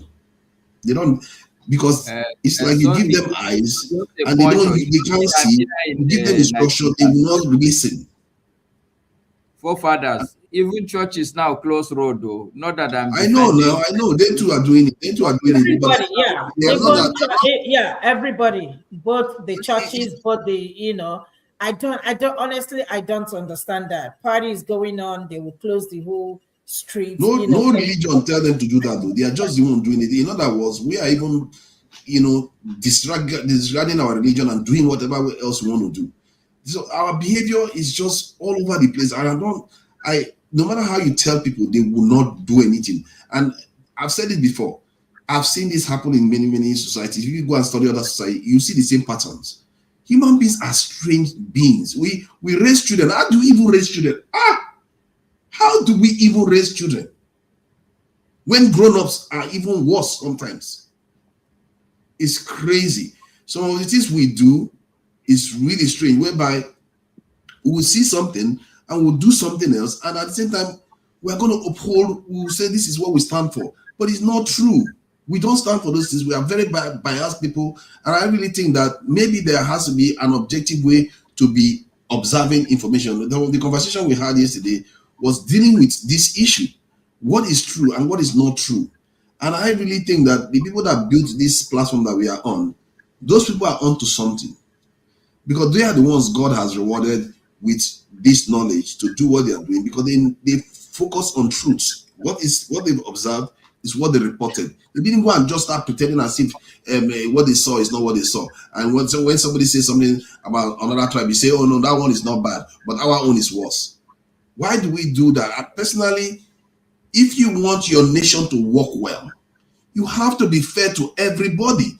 And the thing about the UK, one thing that you can say whatever I like about the Igbo men. One thing you see here about the UK, even if you are black, they don't like you. You are talking to them. But the moment you use that trigger word, fairness, suddenly they pay attention. The moment you trigger that, I've seen that happen in the UK multiple times, because they use it all the time. The moment they trigger that word, because fairness is not a fixed thing, but they think, it forces them to think and say, okay, maybe let's try to work something out here. They try to be fair to each other. And I really think within Nigeria, we have to try to be fair to each other. This thing that we do, we blind ourselves to each other. And I was surprised. One day I put a video up here where even a Southeastern lady, young girl that has not even met another Southeastern tribe, was just bad-mouthing another town. Say she hates them. You have not met them. Who raised that child to be like that? A human being did. A mother, a father that goes somewhere, raised that child to be like that. Why do we do this to ourselves? And the same thing happens with Nigeria. We're all speaking the same language. Many of us share the same religion across tribes. We don't recognize that identity. And is that not a form of madness? You are part of a group, or you don't even want to acknowledge you are part of that group. Maybe what you should be doing is try to solve the problem within that group, instead of pretending as if you are not part of the group or say, I want to leave. Because if you say you want to leave, okay, how has that helped everybody else around you? It hasn't. I don't even know where to start. I'll just leave it there. Thank you. Thank you so much, forefathers. This is a very interesting topic. But like I said, I know if I leave it, we will stay here till tomorrow talking about Biafra. Remember that we have pupils in the bush, mothers, father was beheaded. Please, let us round up. I still want us to talk about insecurity. I have Mr. Oti. Mr. Oti, thank you for joining us. Let me tell you what my sister said, Mr. Oti, about what she said last week, unfortunately. She said, why is this guy fighting you? I said, he's not fighting me. That's his own opinion. And she was like, what is your business with what is going on? Why is he accusing you of being part of the problem of Nigeria? Anyway, we just laughed about it. Can I tell you, can you give a response? Okay. Give what this is you can tell your sister that I was actually fighting you. So fighting your opinion, disagreeing with your opinion, or rather challenging what I perceive to be an irrational, forgive me, an irrational reaction, or kind of, I don't know, irrational disposition reaction. I don't know. So anyway, so yeah, just there. Let me make it clear. Let me say this to you. It's still not going to stop me from laughing. I will continue to laugh about what is happening in Nigeria. Good. They are still in the bush. The kids are still in the bush. It's okay. You know, so it's not going to change anything. But I'm just letting you know what people think about it. Good. Excellent. Thank you. You did a good job anyway. Right. I see that I asked the question. You know, I thought this Biafra thing was dealt with yesterday. I listened. Now, the first thing I have to say is this. I'm somehow people that came to this. As I said, I was listening, and I heard quite a lot from. I learned a lot from More, right, the gentleman. And maybe some of the questions people are asking, it makes me wonder. Maybe people don't really listen or understand, learn anything. They just, just I don't know, talk. Okay, the first thing I would say is this: more from listening to him yesterday, it was clear that Biafra wasn't really an Igbo thing, so it wasn't anything tribalistic.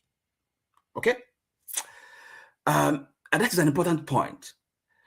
Well, I think perhaps again, like from listening to Dr. Ogbunwezeh today, well, one could say perhaps he missed that aspect, because in a way, because one can forgive him because essentially his critique or his was the IPOB and IPOB stuff, mentality or philosophy or approach, which is something different from the Biafra, what Biafra meant, what he stood for, the ideals Biafra fought for.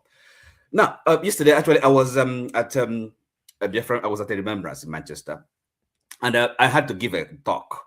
The title of my talk was Biafran Spirit Yesterday, Today, and Tomorrow. Now, you see, okay, I have a poem here, right? It was written by Achebe. The title of the poem is Biafra 1969. I'll just read the first stanza. It's only three lines. First stanza of that poem, and that last stanza. Okay, two stanzas. Biafra 1969, and it's from his book. There Was a Country. It's at page 141. That poem. Okay, Biafra 1969. Okay, it starts. First time Biafra was here, we are told it was a fine figure, massively hewn in hardwood. First stanza. The last stanza of that poem says, "Must Africa have to come a third time?" Now, see, he was talking, started off with Biafra and then ended up with, the question, must Africa come a third time? Okay, so some people don't realize that the word Biafra was not invented for the war, or just, or before the war, just before the war, or for the sake of the war. So Biafra had existed. Of course, the region, the territory, eastern Nigeria, not southeast now. So this region, of course, eastern Nigeria, when we had the original regions, eastern Nigeria, and then of course the coastal line, which is that's why it's called the Bight of Biafra. So there were kingdoms there.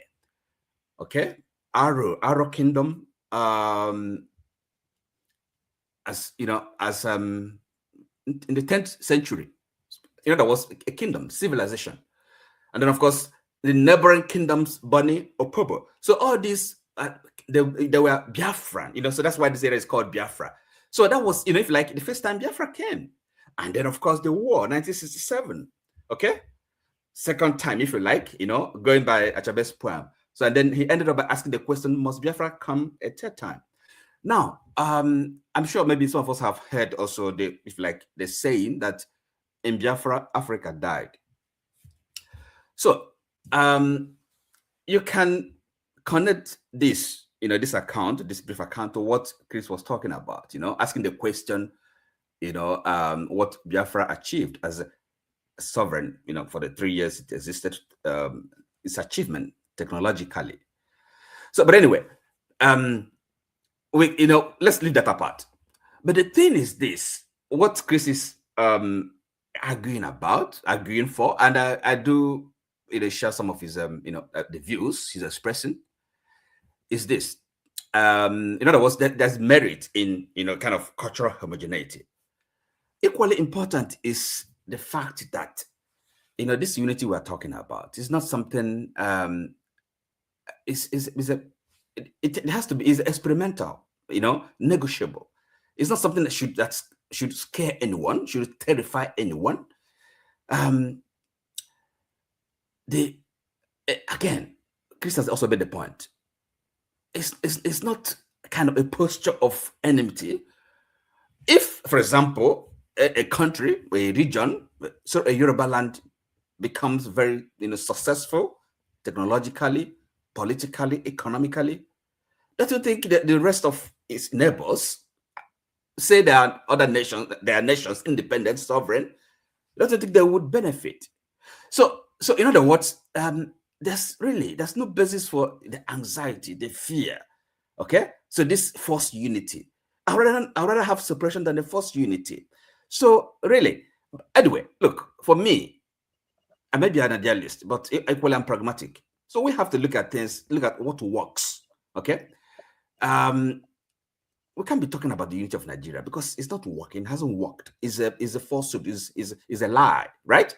And living a lie is a nonsense. We are living a lie. Our current president never believed, well, said openly, publicly, that he doesn't believe in one Nigeria. And he's today is the president of that country. Come on,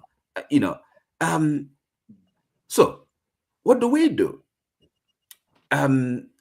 We have to, for me, it's a simple matter of, if like, honesty, sincerity. Nothing should be off the table. Okay, the fact that we find ourselves in this kind of in one geographical space does not mean that I have to sacrifice my future, my life, for the sake of, I don't know. Charity begins at home, So each of the people have different ideas about life, even about God, about politics, about everything. So I don't think there's no reason you can justify stopping any person, or people's development or growth, advancement, for the sake of what? So look, if we come back to what in the discussion we had today, where I would say I would disagree with him, but not too strongly, because he's actually open to that possibility, that discussion, and that's what I believe in a discussion. So, but having unity for the sake of unity and then fetishizing about it, that I don't agree with. So we have to be pragmatic, and then love still exists. I believe in love, and also believe in hope. So yeah, but Okay. so that's just my position on that. All right. Thank you so much, Oti. I mean, I know a lot of people, especially the Igbos here, they want Biafra. In my own recommendation, I would say start talking to your politicians, the people in power. They are the ones to make this move. Start talking to them moving forward. The next person, Ikolala, I know you were here before, but I think you left and then came back. So take your 5 minutes, then before I go to Femi, and then hand over to KJ. Oh, Ovia is here. Please hold on. Ikolala, go ahead. And Okay. Yeah. Okay. I'll just take my 5 minutes. My 5 minutes is to I was actually one of the people that commenced this show, but sometimes there are things you listen to and you kind of feel you just need to come correct, and I'm not saying I have all the knowledge, but there's some things you hear and it sounds funny to you. On this case of Biafra, which has been said so many times. Now, I actually came in because I saw Dr. Frank. You see, what you hear when these agitators of Biafra come to the fore, what you hear is emotion, ideology, and this sense of self-righteousness. And there's one thing I fear most: the man that acts on the face of I am always right in terms of self-righteousness, in terms of religion. Fear that man. He's not acting rational. And the man that acts on the face of emotion, be very fearful of him. He's not acting objectively. You see, Biafra, yes, it's a people that has been denied a few things. But let's be very honest, Nigeria has over 250 languages, over 500 languages. And you hear people come here and say, oh, because there has been turmoil before, that is the reason everybody should separate. And some people live here in the UK. Do you know how many times the Welsh fought the English? You know how many times the English fought the Scottish? So when we say these things, let's hold facts. Let's not just come and demonstrate emotion. Oh, because there was one war, then that just says it is not applicable. It just can't happen. Do you know how many people died during the civil war of the North and South? So when we come here, please let's hold on facts and not just emotion of look. And the funny side of it is this. If you come out objectively, it means you are not Igbo. It means you don't know. It means you don't have a grandfather that told you a story. It means you don't have a family that told you that somebody died. You know? So please, let's be objective. Our governors are not doing anything. Igbo land is derelict. And if all you can compare the dereliction with as a yardstick, as your yardstick of saying, oh, Igbo land is progressing, is because you are comparing it with Yoruba land, then that is an error on itself. So sorry, that is just my take on the whole thing. And Dr. Frank made it clear. The man came here, he told us that if you take your time and look at Nigeria as an entity, the Igbo man might even be, yes, he has been subjected to some set of degradation. But if you look at it properly, there are some other tribes that have been subjected to that kind of degradation, and that is still ongoing. I don't know if you were here. I don't mean to cut you. And please let me take my time. One thing I would always commend the Igbo people for, and which they have done today, which I still stand by till tomorrow, is the creation of things. Maybe I might be wrong in this, but I see the creation of IPOP, the creation of it has at least cemented and given them that sense of security from this banditry that is going on today. Because if those things were not there, if those institute, or I wouldn't call it institute, yes, sir. Mm-hmm. If those agents were not there, I wonder what would have happened. But in that sense, let's hold on to that, which is very good, but let's hold our governors responsible at the same time. They are not doing well. They are not doing well at all. And like somebody said here, which is very true, charity begins at home. If I am going to tell the Nigerian government to recognize me as an entity, I must recognize myself. My governors must put me in the limelight that makes me innegligible. Thank you. Thank you. Thank you so much. Thank you for stopping by. We look forward to seeing you again, and good night. Thank you for your contribution. Femi and Ovie, I don't know who. Okay, Ovie, your 5 minutes. Oh, okay, Ovie is gone. Let Femi go. Let Femi go. I'm here. Go ahead, Femi. 5 minutes. We are still rounding up on this Biafra topic. What's your 5 minutes opinion, and what do you think? Yeah, so thank you. Because I am someone that believes more in looking at things from a global to a local level, knowing that we're not alone in the world. I like to take my premise from what happened with the former Czechoslovakia on one hand, and then Yugoslavia on the other end. In the case of Czechoslovakia, it was a lot more easier because they mostly had just two groups. They basically have just two groups, the Czechs and the Slovaks. So their separation was a lot more easier, even if it may not necessarily have been ideal.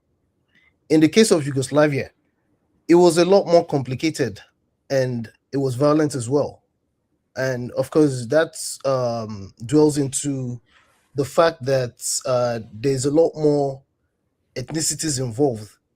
And apparently, the more ethnicities that you have, the more chances there will be bickerings, especially when there's no fairness or equity or justice. Justice being probably the key word.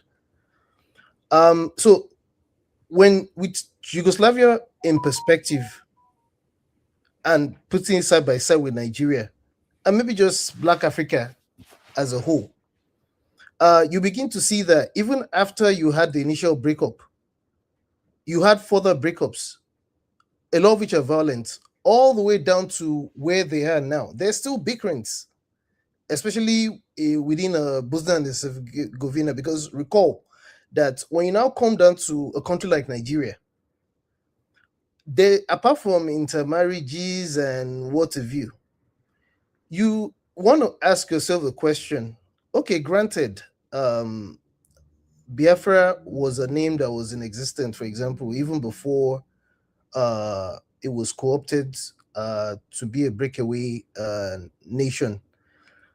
But I heard something earlier, and I think it's not correct in my opinion.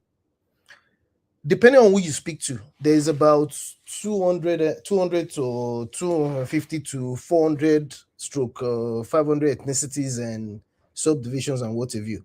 And I usually like to make examples of what happens between the Aguleri and Umuleri. I do not recall the exact idea, but it was not a nice war, minimum war, if you will. Similar to the one I understood a lot more, which had to do with the Ife and Modakeke crisis in Osun State. Now, the part that I think was too surface level for me and was too simplistic was, again, granted that the Biafra scenario might not have been actually, I take that back. Hearing that it was majorly an Igbo secessionist program, rightfully so, because whether one likes it or not, there's no way. We're all humans, and there's no way if you feel cheated, and that cheating is not addressed, there's no way you not feel agitated. But in my opinion, to think that it's not going to be a problem if someone decides that all the other groups, including the Efiks, the Anangs, the Ibibios, and if you go down to Delta, the Ishakiris and what have you, if, for example, you had a Biafra that included all of those ethnicities, to think that there's not going to be a problem is to be denying the obvious. I say this to say that when the question was posed earlier, I don't know if it was you, if it had posed the question, that there's a possibility that Nigeria will break into so many, if we had to go by how many groups are affected in terms of this injustice, it will break on into as many of the ethnicities as you want to speak about. Because when you look at even the major groups, not talk of the minor groups, when you go to a place like, I don't know if I can use Ondo, let's just choose a random place in the West that I can speak to a lot more, or even the North, Kaduna, for example. You know, and I fully understand what I'm talking about. I'm not making any of this up. There's going to be problems even within the actual ethnic groups. Say the Hausa group as an example, not to talk of the minorities within, or groups that you consider minorities. And keep in mind, most of the minorities that you have in Nigeria, most of the ethnicities that you have in Nigeria are in the middle belt. That's another problem in itself. So to think that with what we've experienced, Nigeria being Nigeria right now, to think that Nigeria will just break into a couple of what's it called, national countries, I don't think it works that way, except for someone that has not transversed Nigeria, doesn't understand Nigeria at a broader level. I just thought I found out not so true when I heard something I didn't think, I just felt was too simplistic. It's not that simple, in my opinion, especially when you consider our recent history. Again, if you tie it down to what happened within the Umuleri, Aguleri, and what have you, the Ife Modakike. And I can guarantee you, even when you look at the political sphere, just to give you like another perspective, you hear one governor, I know it's happening right now, even in Ondo State. You have all of a sudden, it's a case of one group just produce the governor. I mean, is it not happening? Doesn't it happen? The next thing you know, are they not all supposed to be Yoruba Abi from Ondo, or at least majority you? This I even forget about. Let's not even. I'm not even delving into whether Shurore is Yoruba or not. Look at the other groups that you consider core Yoruba groups. You see the same thing there, even in Lagos. You see, you already see Badagry people complain about how they're being marginalized. They just gave their deputy governor. I know. They had to. That's the reason. I mean, they barely just gave them that lady. But you can be rest assured that by the next election cycle, you still hear another complaint. It might be the turn of I know Ekpe had what's the name of that guy that got removed. It might be the turn of another people from Ikorodu, or it might still be the Badagi people that will tell you, even though we got what's it called, deputy governor, we've never produced governor. I think this let me help you. In Benue, since 1999, it's only one group ruling. Yeah. Only one. So I think it's deeper than this. That was the part that really interested me the most when it came in terms of this conversation. But I guess the way I just want to end this is that situation that Dr. Ogbunwezeh described with respect to Southern Sudan lets me know that in as much as I personally I would follow the likes of even a Patutomi in terms of seeing the good in Nigeria, for example, being together. I do understand. Because I'm not stupid. I do understand. Even though I'm not Igbo, I try to put myself in situations. I try to do some kind of role plays when I meditate sometimes. Like, if it was me, how would I feel? I mean, I know it can be difficult to imagine these things, but it's not illogical to try to put oneself. I just wanted to put those thoughts together and say it doesn't mean Uhuru, as exemplified by what's happening in Southern Sudan. You see there's their own war within the same, what's practically the same group, So for me, it's just neither here nor there. Basically, I just wish there could be some kind of justice, but there's more to it than what I could even fathom. I wish we can all unify together. I wish it's that easy, But again, like you said, I don't know. Sometimes I get mixed feelings. But Ovie, what do you have to say?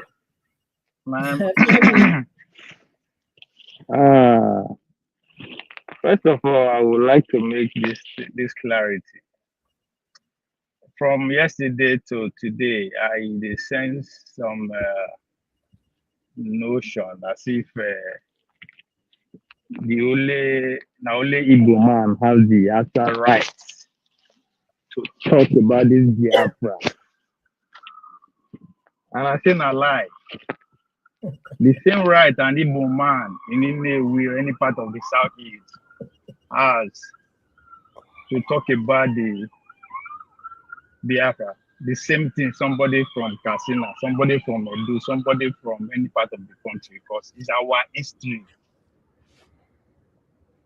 Nigeria Civil War will call another Biafra Civil War. It is my history. I get brothers who fight in the Civil War. Even if I no get brothers, my village people fight for Civil War. That is my story. So nobody will come use emotion, say bulldozer me, yes, because I know people, it no go work. A Nigerian story, the Nigerian Civil War. Nobody say now one side, they fight for themselves. Nah, the whole country was at war. So nobody, it is just because you are an Igbo man, you narrate your story, that doesn't make you have the absolute right and facts. No. The same fact and reason that you have to speak about the war, the same right the other person from the other side of the house you also has, and the same facts. So I just want to make that clear. And again, from what I have study between this electoral cycle how Shere will be presidency. The question is that which one will come first? Which one the Nigerian oligarchy, the mafia will sacrifice first? Giving an Igbo man presidency or allow the states to crash again? If you ask me, I would say giving them presidency is more easy. So all this tension that is the rise from time to time is all part of the bargaining power. It's all part of the negotiating power to get to power. That's why I started my platform. I name it Honor Politics. Even when American was at the height of his game, I said it's all about power. Once you give them power, everybody will come. Obi, a question. So, Hold on. Obi, yes. hold on. Let me ask a couple of things. That's a very interesting thing. Let me ask a couple of people here. CM, do you want Biafra or do you want the Igbo presidency? It's not up to him. It's not up to him. It's not up to the. Chris, what? Yeah, Igbo. Just don't go into long story. Just tell me.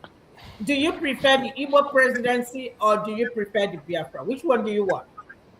Biafra is an inevitable, even with Obi president. Okay. When you Biafra is an inevitable, even with Obi's presidency. Okay. Okay. All right. Okay. When you say, CM, hold on. When you say, CM, hold on. OT, Biafra or Igbo presidency? Which one do you prefer? You see, for me, the question is not either of them. That's not the both is not. That's not the answer to the question for me. Okay, because I'm not Biafra. I'm not really pro Biafra. Are you with me? I'm not pro anything. Okay. Equally, coming to the presidency, it's not about Igbo presidency, but a good person, a good president. Okay. Okay. So that's now I'm just asking the question. Hold on, I'm asking the question based on what Obi said. That's why I'm asking. All right, CM, Igbo presidency or Biafra? You see, when you say Igbo presidency, no. I believe you. I believe you mean no. Let me understand. I believe because I never hear of Yoruba presidency or Fulani presidency or Ijaw presidency. So when you say Igbo presidency, no, hold on. I answer. Let me understand what I'm answering. When you say Igbo presidency, you mean Igbo man becoming president of Nigeria? Yes. Isn't it? Yes. You see, that question, to be honest with you, is unfounded because after Obasanjo ruled 8 years, why are Yoruba still having Yoruba nation? Okay. After Obasanjo ruled Nigeria for 8 years, military for 3 years, yet Yorubas are even under Oshibajo as vice president. Igboho was doing Yoruba nation went to Downing Street to go and submit letter. All right, thank you, So CM. what I'm trying to say is that you see, the way I will answer it is that you can't compromise anything with freedom. Okay. The idea, you see, when we mention Biafra, it's not just territory we mean. CM, We are talking of human beings. It's okay, God. CM. I hear you. All right, Ovie, go ahead and finish up your talk. Go ahead. So, and I frame my submission that way because all this tension that is coming from the East is all because of that. CM's talking about why is it that there's still Yoruba agitation. They are still bargaining for power. The Yoruba agitation came to its climax when Tinubu make it clear that he's looking for power, and it was becoming obvious to him that the presidency and the northern aspect of the sub-aspect of the power brokers are ready to deny him. And he has to find a way to prove to them that yes, he has what it takes to destabilize the country. That is why they empower Igboho. And he never finished. They are still asking for second time. So the agitation no go stop. But again, it is not up to. It is not up to. So that has. Let me finish. Let me finish. His question. That has answered the Let me finish. It is not up to the ordinary Southeastern and ordinary Nigerian to determine, to decide whether the presidency will go that side or it no will go. So why they ask us individual? whatever our opinion is, it doesn't matter. It holds no water. Power will determine those that control power. Those that are at the top of power will determine where the power goes. And if they are seeing that the tension, the agitation is going out of hand, they will slide it in. And if the next mechanism that the elite will employ is to what? Carry a little bit of restructuring. Give every zone one state more. They buy time. Somebody say Nigeria is still young. I agree. So all this is where they happen. So they go begin the draw. How far can you? You are looking for power. How far can you go to get the power? That's what it's about. So even yes, the agitation. I'm not saying it's not founded, that the spirit is not there. It's real, but it has no capacity right now to determine where we won't go and it go happen. No Nigeria will be scared. So when I mean no Nigeria will expect, no aspect of the power broadcast in Nigeria will be moved because they are Igbo man the threat. They say they won't come up for country. That's a fact. Thank you. The agitation will always be there to keep using as a bargaining chip for power. But that's it. Okay. All right, anyway, 1 minute. Just 1 minute to round up before I go to KJ. Please, 1 minute. Okay. You see, actually, people might be surprised. Why am I unnecessarily quiet? I have learned to categorize whatever anybody says into two: those that matter and those that do not matter. So to me, I can only say, if I hear what people say, if somebody really has a father, you should learn something from your father. I learned from mine. For those that we want to react indirectly, I have a father. It means, yes, I know my dad. I learned at his feet. If he's paining you, you didn't learn from your father, well, it is not my fault. So it's as simple as that. Certain things that do not matter. I think what we should be talking about is, what did we arrive at Aburi? That is what I'm interested in. Because it's about Gowon's tissue of all the nonsense Gowon wrote, just gigantic nonsense. What did Gowon sign? He said he made a mistake. Okay, he had gonorrhea then. That's why he couldn't know what to do. So now we are now asking, show us that let us see that document that you mistakenly signed. That's all. So that Nigerians will now know. That is what is important. All this idea of whether you talk Biafra no go come, Biafra go come, he go there like South Sudan or I go kill. All those ones are just... in other words, freedom. In other words, freedom. You've answered it. So. CM, thank you so much. And finally, KJ, thank you for the opportunity to host this for the past 1 hour, and it's my pleasure. I'm handing over to you.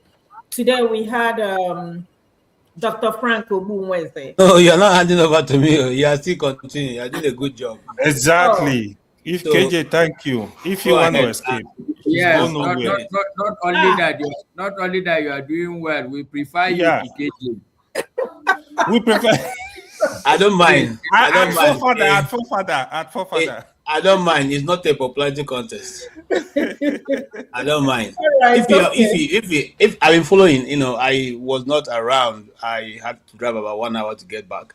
I've been following you. You have done very well, and please just go ahead and finish it up. Unless, of course, you are tired. Okay. All right. So we had Dr. Frank Ogbunwezeh here. I don't know what you were able to listen when you were driving, but he touched on a lot of stuff regarding what is going on. And finally, he touched on the issue of Biafra. Of course, yesterday was supposed to be a celebration of Biafra in the eastern part of the country. But for some reasons, like I said, we understood or we heard that somebody gave an order that will not stand. And that is very interesting because I don't know whether we're still in the military. And just like Frank said, we don't have separation of power in Nigeria. If we say that we are in democracy, there is no reason why we still have military on the road. The essence of the military is just the protection of the country. Of course, I think you live somewhere in America here, The only time you see the military, if there is any war, going on somewhere, or National Guard, they will be called upon. But sometimes we can't even tell them apart, whether we're in democracy or whether we're in the military, with what happened to Justice Crack and all that stuff. So I don't understand. We don't have separation of power in Nigeria. Anybody who has power can say anything they want to say, and then we go by that. So, what do you think? We are still talking about the issue of Biafra. I will want you to round up. Like I said, I am so much interested in insecurity, what is happening in Nigeria, especially the kids that are in the bush, the 2-year-old, the 6 months, the 10-month-old baby, the woman that backed her child. We don't know what they're going through. I don't know if you saw the picture of the boy that was flogged mercilessly and they put a block on his back. That child is not up to 5 years. Some of us, we have moved on as if nothing happened.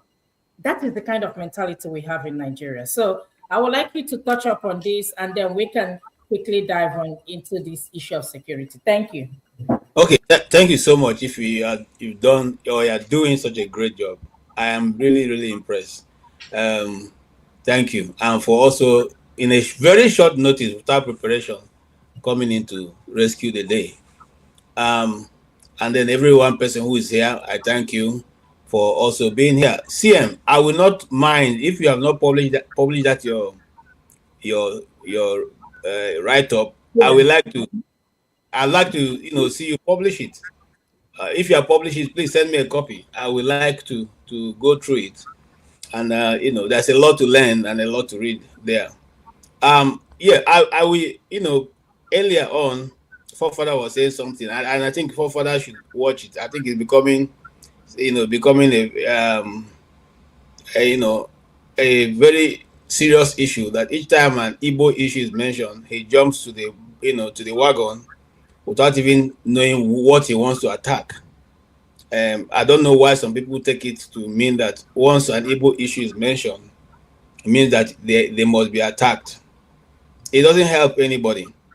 And when I say that, and I sincerely mean that, I grew up in the north, and since I grew up, I grew up in the north. I started hearing Arewa. Arewa is still being mentioned till tomorrow. Arewa simply means the 19 northern states. Nobody has ever fought them. Nobody has ever said, no, you can't mention Arewa in terms of national development. Oduduwa has always been mentioned. Nobody ever says Oduduwa is a problem. Why do you mention Oduduwa? Why are you referring to Oduduwa? But Biafra is a problem. When you mention Biafra, everybody is up in arms trying to see who they will, who they will cascade for doing that. I wish Ikolala was still here, because sometimes he makes statements that I don't know how he comes to arrive at that.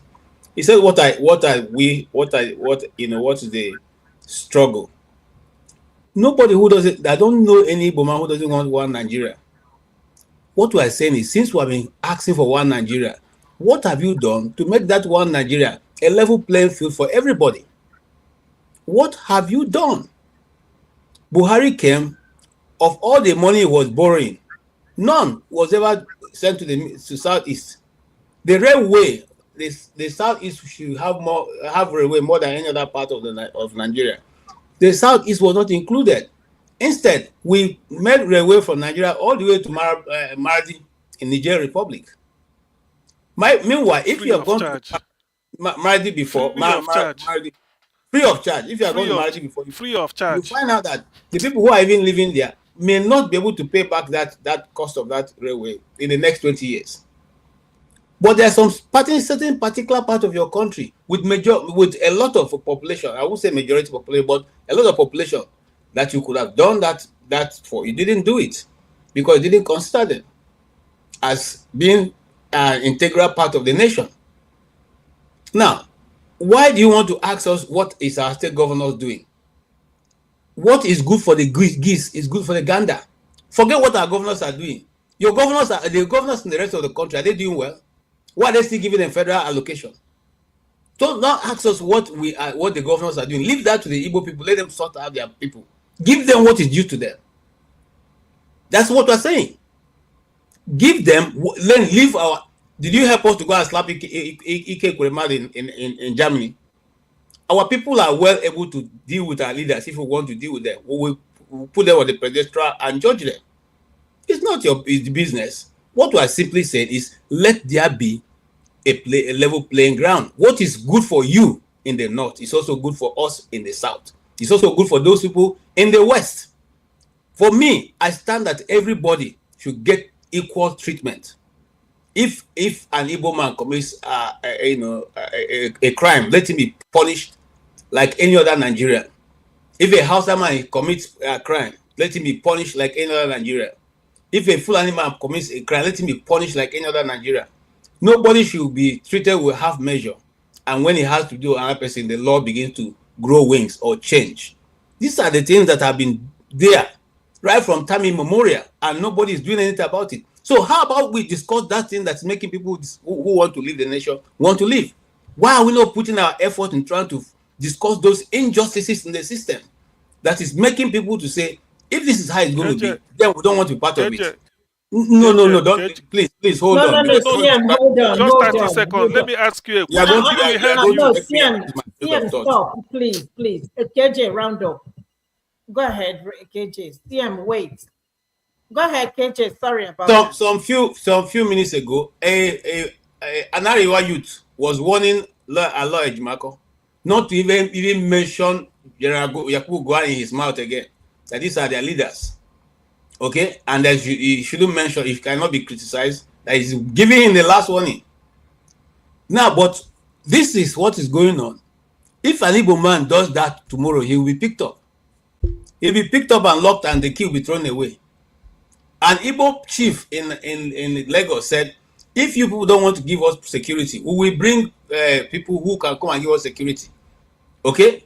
He was locked up for 5 years. I don't know if he's still in prison. He was locked up for over 2 years in Lagos, Igbo chief, because he said they are going to bring security from the east to come and defend their stores that are breaking into every night. Where has that been done again? Because a governor in Nigeria told us that Fulanis can live anywhere in the country, whether it's in the bush or outside the bush. Nobody can stop them. So these are the injustices that will keep going on, and until those things are solved, we will not be able to move forward. If you don't want the country to divide, then let everybody have the same level playing field.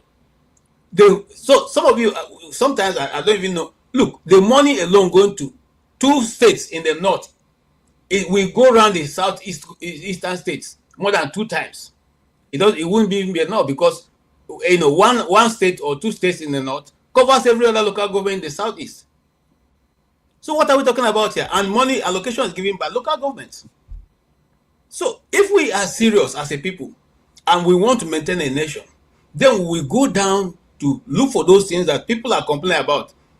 And so, forefather said that the 3 tribes see themselves as the only people in Nigeria. No, that is wrong. Your premise is always wrong. And when your premise is wrong, your answer will always be wrong. There's nobody in Nigeria who thinks that Igbo, Hausa, Yoruba are the only people. By the way, the Fulanis that are less than 7 million people are even dominating the rest of us. Why are you not talking about it? Okay? No Nigerian would, me for instance, I know some tribes that some people don't even know they exist. Okay? But those people, their interests we have always said it here, their interests must be taken care of. You cannot say because they are minority, or I don't know who even brought the word minority. You cannot say because they are small, means that their interests should not be protected. Because when you do that, you create a bad belly that eventually bring about the problems that we are facing today. But if you call everybody, no matter how little they are, I give an example of the United States. Delaware is one of the smallest states, but it's very powerful that if you don't go there and put enough impact as in your campaign, you may lose, and eventually may lose the whole country. So we can create a system that will be just for everybody, but we refuse to create it. And then when some people are complaining, we begin to shout. They're always complaining. Nobody stopped anybody from complaining. Nobody. Sunday Igboho is there. He has brought people who are carrying up arms up and down, but the army is in the east, shooting old women and young boys down. In the east, looking for IPOB and ESM that they don't see anywhere. Aside that Ubo is there, who has even threatened to finish the Igbos, displaying his machine guns and everything on this. He's still walking the streets. Nobody has gone to look for him. Nobody has gone to ransack and fire down all their all their houses. But if it's somebody from Anambra State, by now the whole of Anambra would have been leveled. Are these not injustices, my brother? How long shall we continue to dwell on that and you think we should keep quiet? We're not going to keep quiet. We're not going to keep quiet. Now, talking about the issue of Biafra, and I'll round up from there. There's a book we used to read those days, and some of you may have read it. You know, Sidney Sheldon, If Tomorrow Comes. That if tomorrow comes was what Ojukwu saw. If tomorrow comes, what is going to be today? And for their tomorrow, for our tomorrow, they gave their today. I don't care if you don't like the Biafran story. People have been telling it before. We have said that it is our own time now to tell it.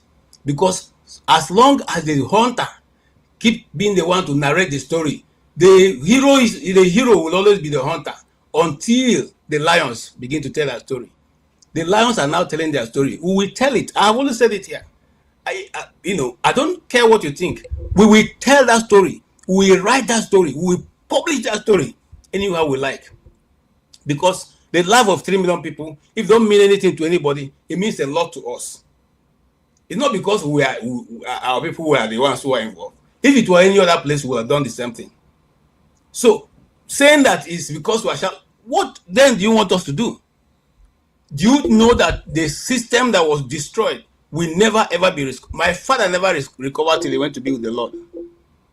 So, do you want me to come and tell my own personal story? These are the things that we cannot, when we come and trivialize it and say, we don't know why the Igbos are always. My brother, you only had the war. Our relatives, our brothers, our sisters, they lived through it. Some of the generals who married wives from the East didn't marry the women because the women were willing to follow them. They were forced into marriages. Somebody had to do that so that their families will live.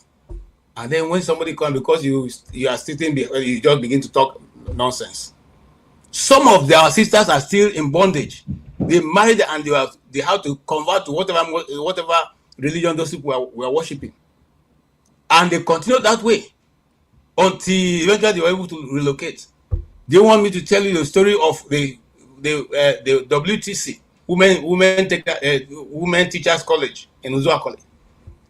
Till today, they have not been rebuilt. They left it there as a relic for our children to see. And so many other parts of Igbo land have things that you can see. And then somebody tells you that they were shooting palm trees. They were shooting palm trees. So that's what a 85-year-old man, God has given grace to live to this moment, cannot even tell you the truth of what happened. And Arewa youth is telling us if we talk about him, then we will be in trouble. So this is where we are. And I don't want anybody to think that we are crying foul because we just want to cry foul. No. If it were a thief man, we will talk about it. When Obasanjo took the army to go and finish people in Zakibian, we spoke about it. We wrote about it. We talked about it. It doesn't matter who it is. Life is sacrosanct. Nobody has the right to take it because you can't give it. And that's where we stand. Sorry, I hope I didn't take too much time. I rest my case. Woo! Please, Okay. please, can I summarize and sleep? Hold on, CM. Hold on, please, CM. I know this topic is always Igbo people are always passionate, when they talk about it, including me. Okay, including me. I'm not gonna sit down here and tell you guys that I'm not passionate when I hear the word Biafra. Like I told you guys earlier, that was the first time I saw my dad cry, and the last time I saw him cry was when he buried his mother. So for me to watch that man as old as he was then, to have this discussion with his father and cry about it and the friends that he lost, it means that the pain is still there, the wound is still there. Like CM was asking the question about Abu record, we will never know the truth. And like this person said, Ojukwu did not give us his own side of the story. He didn't write a book. So most people that will read this might be biased about what Gowon, wrote in his book. So we have a long way to go. We have some healings to do. I love my country more than, and I'm sure everybody, we all do. If not, we will not be here every week talking about issues that concerns our country. Femi is in London. I don't know, it's almost 2 a.m., God knows, or after 1 a.m. in London, and he's here.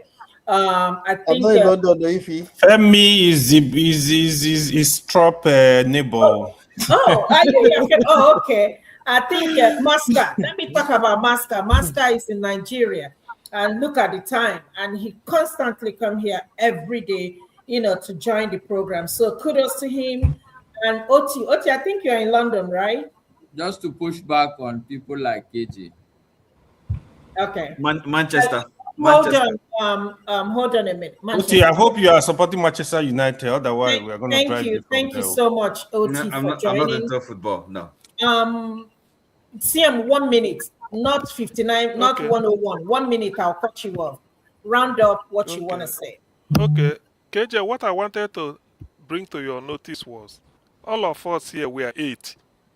Let's say we are 10 or 11 years, and we are in a classroom writing an exam to federal government college. Are we going to enter with the same cutoff mark? No. So No. what unity are we building?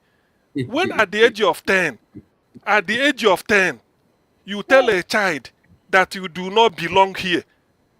10 years later, the child will be 20 or 21 or 22 years. When he start to raise flag, he say, look at this child. Look at. What nonsense are you talking about? You see, I've learned to, it's not everything I reply to. You see, because Mark Twain, an American writer, he said, do not argue with a fool. Because that fool will bring you down to his level and then beat you with experience. So not everything I reply to. We all know Nigerians are hypocritical. All of us here, we are 10 years old, and we want to write exam to federal government college. Are we going to end up with the same cutoff mark? We cannot. Then 15 years later, when we be 25 years, when we now start to talk, somebody will say, why can't we unite? God punish that unity. Good night. Hold on. Hold on. I understand you. Hold on. If I beg, I just want to ask KJ a question. Which primary school, secondary school did you attend, KJ? Why do you want to know? Because I think you attended a northern secondary school. Yes. Government secondary school. Where? It's a government secondary school. In Benue State? Yes. Did they say you are not from there? No, I'm asking because I said federal government college. I said federal government college. You see, this is the way Nigerians reason. Federal government. I didn't say federal government college. We are talking of unity for federal government. We are not talking of state. We are talking of federal. CM, hold on. CM, hold on. CM, hold on. Please. Hold on, CM. Masker. The school I went to is in 72. It's called the Jumpers Club. That's a part of the army that owns that 72 Airborne Battalion. Okay, in Makurdi.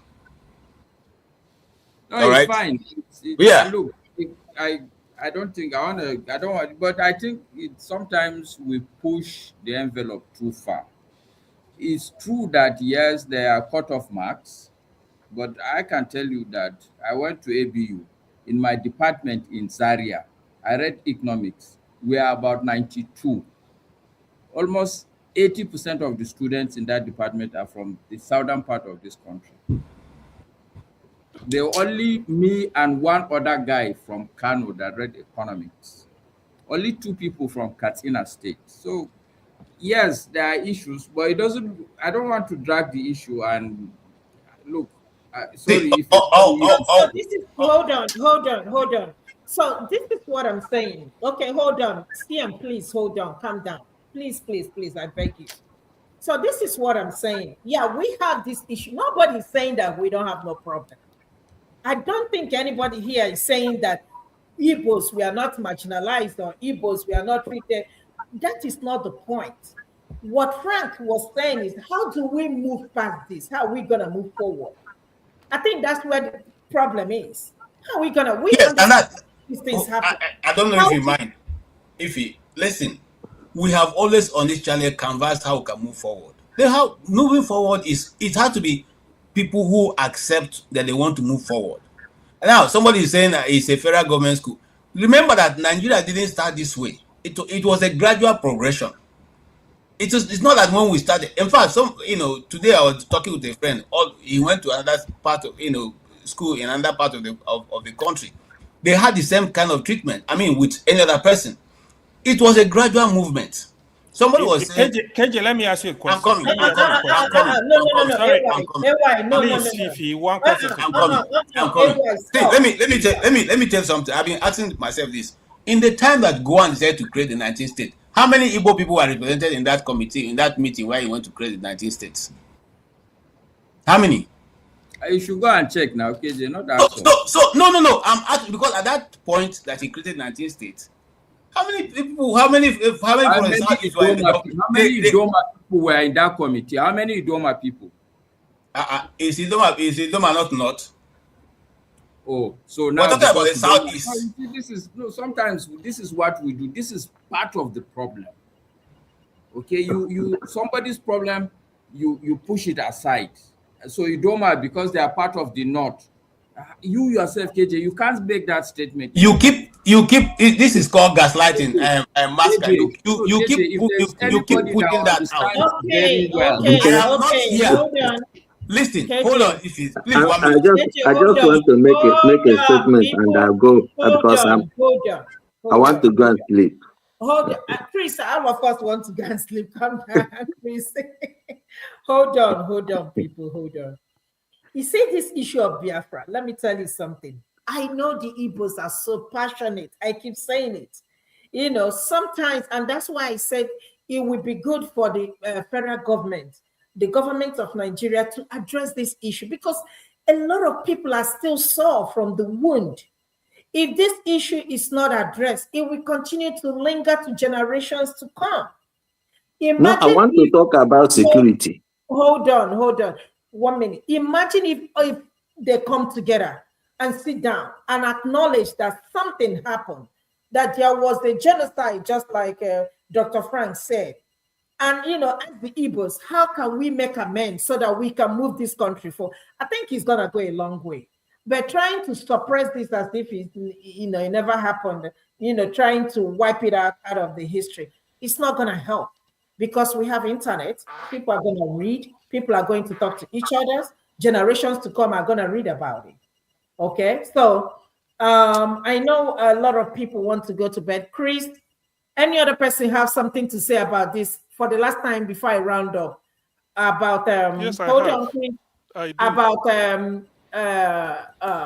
Biafra, please. 30 seconds. I do. 30 seconds. After 30, hold on. After 30 seconds, I will cut you off. Go ahead, Master. 30 seconds. All right. So it's not really on Biafra actually, but just to alert Chris. I like the perspective he comes from, but I also want to alert him. It may not entirely be correct, some of the positions he takes. I understand what you're saying, Chris, but if you take a country like Somalia, where almost everybody is of the same tribe, of the same culture, and you see the mess that is there, you can understand that the issue sometimes is not just about the language you speak and the history. A lot of people don't even understand. If you take Rwanda is 85% one single tribe. And actually, they speak the same language. In Rwanda, there's one single language. We differentiate the people simply because these are maybe, just like in Nigeria, you said the Tutsi are like Fulanis. But so I'm just saying that, look, you have to go back and also look at some of these things that you push forward. If you look at America today, it's one of the best countries in the world. And we know that you cannot say that America has one single language, one single culture, and stuff like that. So I rest it. I want to say good night to everybody. And Master, please just hold on. Just listen to what I'm going to say to you. Okay? You see, for me, people don't understand where I'm coming from. There are two models to build a nation. A nation has to have one vision in order to develop. So there are two models. You either have hybrid model or you have original model. Now, the hybrid models, like when you go to America now, America, a group of people traveled there, killed all the people that were living there before, or most of them, introduced their own vision of what America will be like. And then everybody that comes in can plug in and live and do whatever they want to do. That is one. Now, there is European model of originality. The European model is like every ethnic nationality, because most ethnic nationality don't want to be subjugated by another. Okay, this is a fact. So, because Europe fought war for over many years, and then they sat down in 1745 to understand that no ethnic nationality will be allowed to lord it over the other. So that is why when you have Serb, you have Croatia, you have all these things, they will encourage them to do this thing. And where you have two nationality, ethnic nationality living together, it's always too arranged that those component units can actually function even if there is no national government, like in Belgium, like in Switzerland. Even in here in UK, somebody mentioned UK. UK is made up of 4 countries. United Kingdom is not a country, it's 4 countries in one. Okay? So we can have a lot of arrangement in Nigeria. If you still want to love this country, love the name Nigeria, you can have a lot of arrangements that will encompass everybody, but give everybody the opportunity please, you to didn't listen. develop. The point I'm making to you is Yes. that even where I'm not talking, I give it to you what you said, but I'm also pointing out to you that nation building is Yes. beyond just language. That Yes, even there I are understand. wait, I agree with you. I agree with you. I agree with you. that there I are agree countries with you. that have one single language, one single religion, and they are Yes. still having problems. Yeah, I agree. I agree with you. I agree with you. There are so many things that I agree with you. There are so many things that can bring problem in a nation. But you see, the reason why the Nigerian case is because I'm one of those. If I had headache now, I don't just go and take paracetamol. I will understand first what is the reason why I have headache, because headache is not a disease. So when you have, because I want to go to this thing, this security that is going on in Nigeria today. Okay, that's where I want to go. So it's a symptom of bad system. Now the system drives from the fact that if you come to Nigeria, let me be clear here. If you come to Nigeria, there are two groups that are actually very dominant. You have the Fulanis, you have the Igbos. These two groups are expansionists in nature.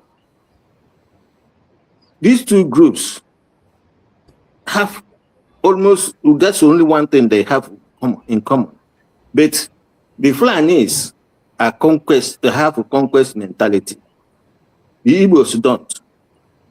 The Fulanis have destructive mentality. The Igbos have building mentality. But that building mentality they have can be misconstrued into domination. You understand what I'm trying to explain to you here? You are not making. Listen, me, I live here in Nigeria. These stories Yeah. you're telling, they are just stories by moonlight. If there is No, anything that has I'm to also a relate, Nigerian because I've lived there as well. no, but you are I not live here there as now. well. So what But you are what I'm trying to doing is explain to you is this. I'm trying please to let come me. to this something they call insecurity. This insecurity is because each nationality has been not allowed to control their security institutions. No, if you come to here in Europe, here, for instance, in UK, Chris, you I have think let's leave police every other here person. in Me, you. Chris, let me ask you a question, Chris. Let me ask you this question. I wanted to ask I want KJ. to just wish everybody good Thank night. you, I Master. let it not be on my own. Oscar, thank you for If it's stopping please, by. let me ask And Chris hold or on, KJ. hold on, AY. Thank you, Masca, for stopping by. Like I said, I don't know how much you spend on your data every month, with the way things are going on in Nigeria. I appreciate you every time I see you here. Honestly speaking, I'm always happy when I see you. I believe It's in not easy. diversity. No, I'm not gonna. we as a country, we must be together. At least I come simply because I want to. How do I put it now? I understand where you're coming from. And that's why I say whenever I see you on the panel, I'm always happy. I don't know why, but just to have another, I'm telling you, oh God bear me witness. I'm always happy whenever I see you. In as much as sometimes we don't agree, but that is the reason why we are here. And that is that part of unity we are talking about. But with that said, good night, stay When safe. I'm not around, please, KJ is my second northern brother. You people should take him as a brother. Okay. All right. I look forward to seeing you next week. Good night. Masca, good night. Bye bye. CM. Let me ask Oh, this so question. hold on. Let's Chris finish. Chris was saying something. Chris, can you round up, please?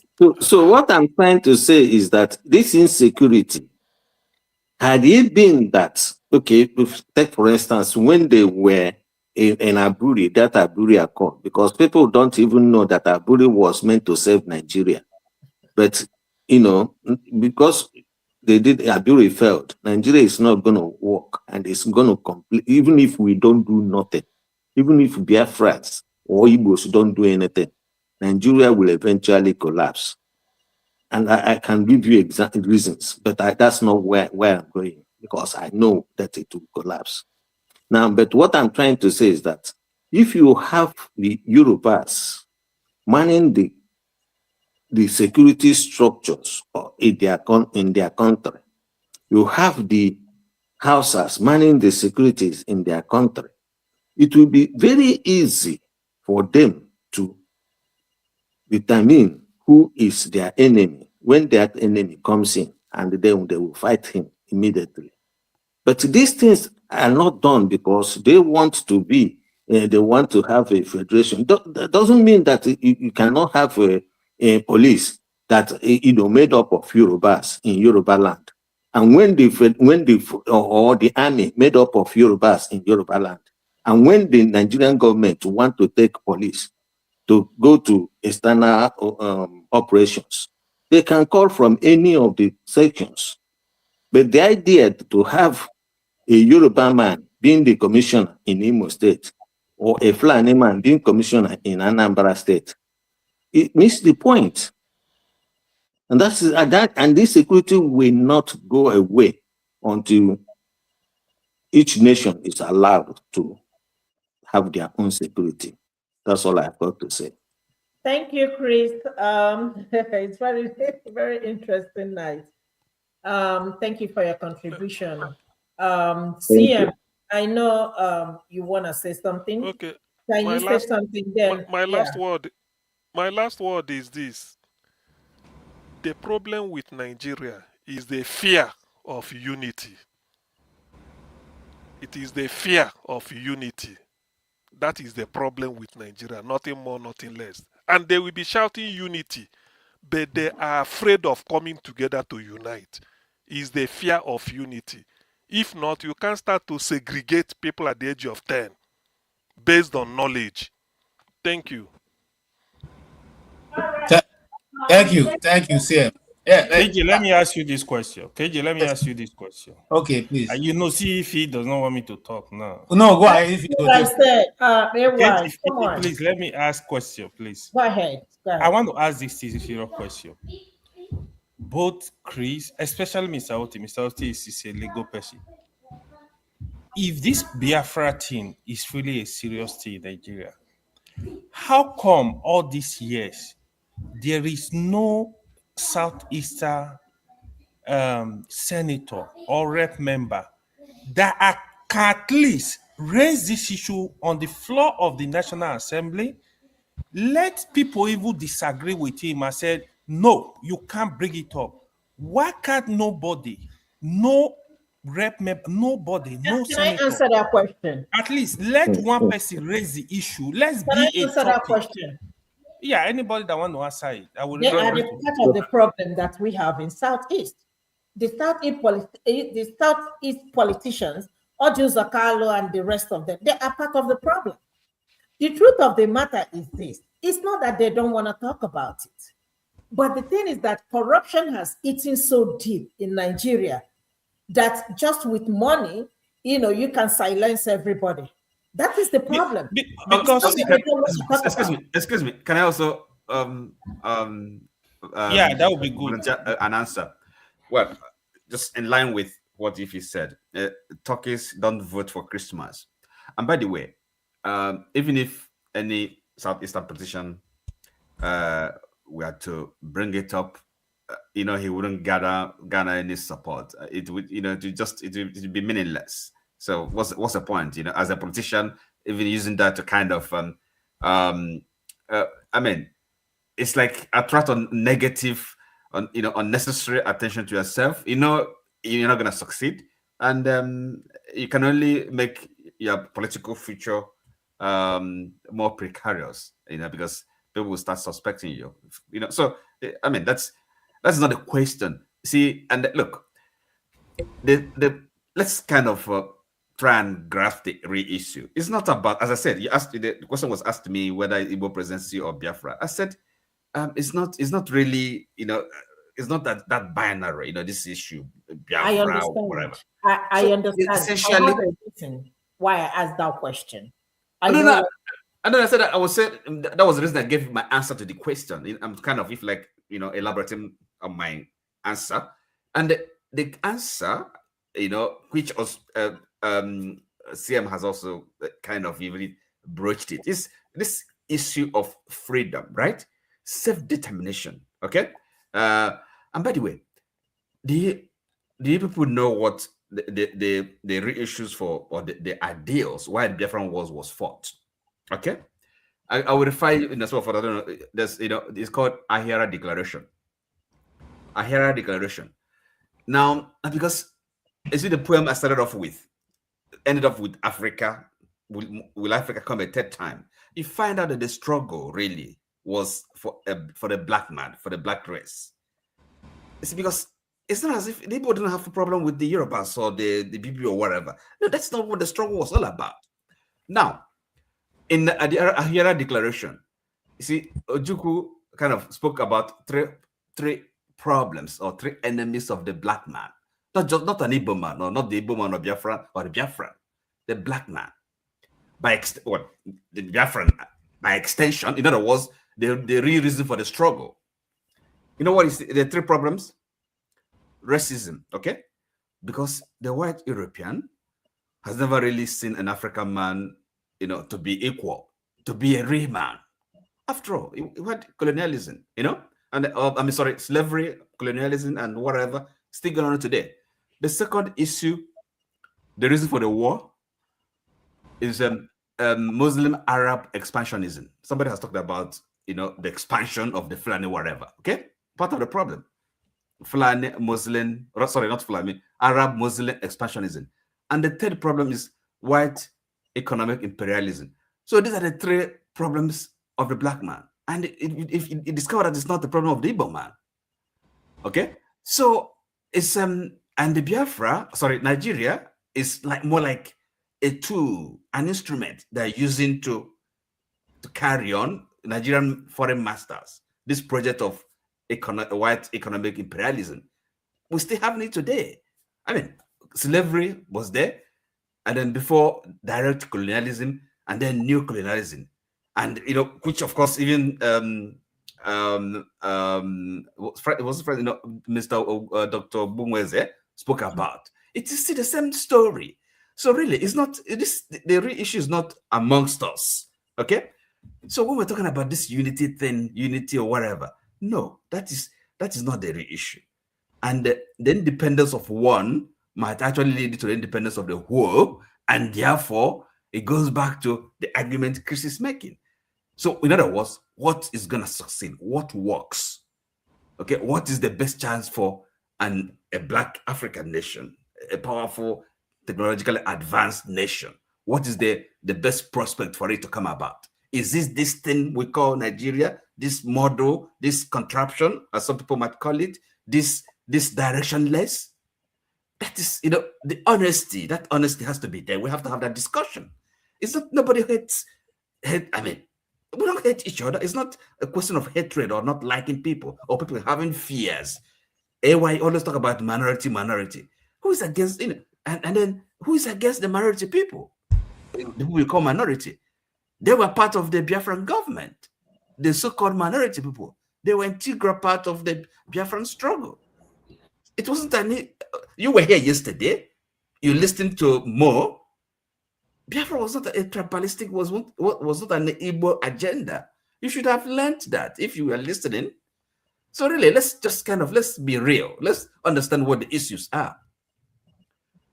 Okay, I think I'm gonna go now. It's really getting late for me. All right, thank you, Oti. Good night, everyone. Good night, okay? Thank Okay. you, bye-bye. All right, let's talk about the most important thing going on in Nigeria now, the insecurity. We have the kids, I call them the children. Good evening, Uncle Ike. Welcome.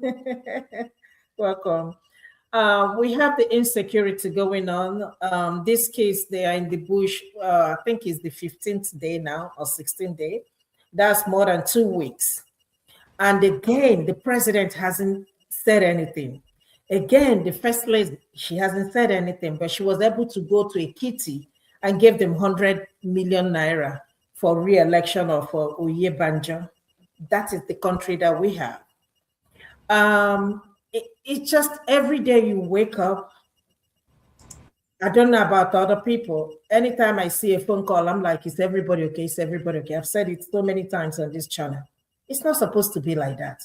When people call me here, my family call me, I'm not worried about them. My cousin just called me, but I just think, I'm not worried that something is wrong. But whenever you get a call from Nigeria, you just feel like something is always something bad. Why should it be like that? Why is it that we have to be anxious every time we see a phone call from Nigeria? That is not how it's supposed to be. Our government, they have failed us. President Tinubu, everybody's seeing it now that he has to go. But let me tell you something that happened recently, just yesterday. I don't know if anybody saw that. I'm deviating a little bit, but I will come back to the insecurity. About Wike's spokesman, how he got access to the INEC portal. I don't know if anybody heard about that. That's very interesting. We are cooked. And that's why I keep saying this upcoming election, I think it has been rigged. If you follow Don Azar, he explained it very, very well. What happened? Somebody, Ike, the guy, the former actor, or maybe he's still an actor, he is trying to contest for the FCT rep, a representative in the FCT. He's from Imo State. But for some reason, I don't know how Lanre or Layinka was able to have access to the portal, INEC portal. He is one of the admin because the way the Don Azar showed it on the internet, he showed that he has access to portal. If that is true, allegedly, if that is true, that means we don't need to hold any election. If you look at Tinubu is not bothered about this upcoming election, believe you me. He is not losing his sleep about this upcoming election. What does that tell you? I don't know. I believe the election has been rigged. Because if somebody like Olayinka, who is just a spokesman to Wike, if he has access to go to INEC portal, imagine the other people around them. What does that tell you? So the result can be changed, even if you require free and fair election, even if you are saying real-time election, it still can be manipulated, it still can be changed. So I don't know what you guys think about that, but briefly to 2 minutes. Good evening, Uncle I. Thank you for joining us. Let us talk about the insecurity. I am worried. The governor of Oyo State is blaming the federal government. The federal government, they are blaming him. There was a write-up I saw yesterday where the governor saying that there is nothing he can do until he gets elected as a president. That's a very interesting, comment for him to make that. Meanwhile, I ask myself, does it mean that this case they're gonna be in the bush until you become the president? Is that what you're trying to say? So, with 2 minutes, what do you guys think? Starting from Femi. Okay. Thank you again, Ify. Just a brief one, real quick. You see that I mentioned previously that part of the reason why I think it's a waste of time talking about elections in Nigeria, even with the so-called electronic voting system, is if I had to explain to you how these things work, it will take forever. It's a waste of time because you do not have neutral parties involved. Yeah. So that's why I laugh, because I understand the way this thing works. It's what I work with on a daily basis, but that's on the side. Anyway, so but to your point, we did learn earlier today that apparently Ribadu also went to Oyo State after how many weeks? We were even losing count. Yeah. Right. And of course, this did not start today. There's been precedents from even Buhari's time, who were not even sure. God may God forgive me, Sha, but if he was dead or alive. So not that it's any better with the person that's in power. And if Nigerians, if even my people from my stock, Yoruba people are smart enough, and a lot of people are beginning to be smart with this, because again, this is where I have a problem with not just my ethnic group, but just we black Africans generally. Typically, the narrative is when your person is in power, like we say in Yoruba, Omowani is our person. People are scared to criticize. I don't understand where this thing comes from. And I promise you, there's a lot of people that think like me as well, contrary to what some people may hold. But some people have to come to that realization. Sometimes, that's why me, I know what if exam doesn't like this, but personally, I don't care. Nigerians have not suffered enough. When Nigerians suffer well, we need to suffer well. Yeah. Now, but to your point, as I round up, you see, the fact that a lot of things come into play, the dynamics, even when you look at how insecurity gradually crept into Nigeria, starting from unresolved issues amongst even the ethnic groups, because sometimes it's easy to dismiss where we're coming from, even as a human being. A lot of what you become, if not all, because there's some things you can change, you can amend as you grow older. A lot of things that will become is formed right from when you're young, you're growing up, your brain cells, the neurons are developing, they're becoming adding and what have you. So right from independence, there were already unresolved issues. Even prior to then, it was almost like we just did patch alongside the British. Of course, the British had their own interest. All the way down to the first coup, the second coup, because I recall my parents talking about how at some point there was nothing like armed robbery. Of course, there were factors that contributed to that, including arms in the hands of people that should not have the arms, especially in the aftermath of the civil war. And there were already complaints, even at the height of apparently when Nigeria had the oil boom, of economic what's it called, What have you? Now, when you go into the 90s, of course, keep in mind there are other things that still has to do with ethnicity, with what's it called? Again, injustice, because so many things are always tied to injustice. And what have you? Down to when we now had the successive military coups, the 90s came with its own problem. There was SAP. That was when you started hearing about austerity. Because I know KG, you, for example, and Mr. Ike would know recession is just for a lot of us is new vocabulary. There's something people will always call the austerity in Nigeria, as an example. Or and as these things continue to accumulate, they continue to be the economic issue.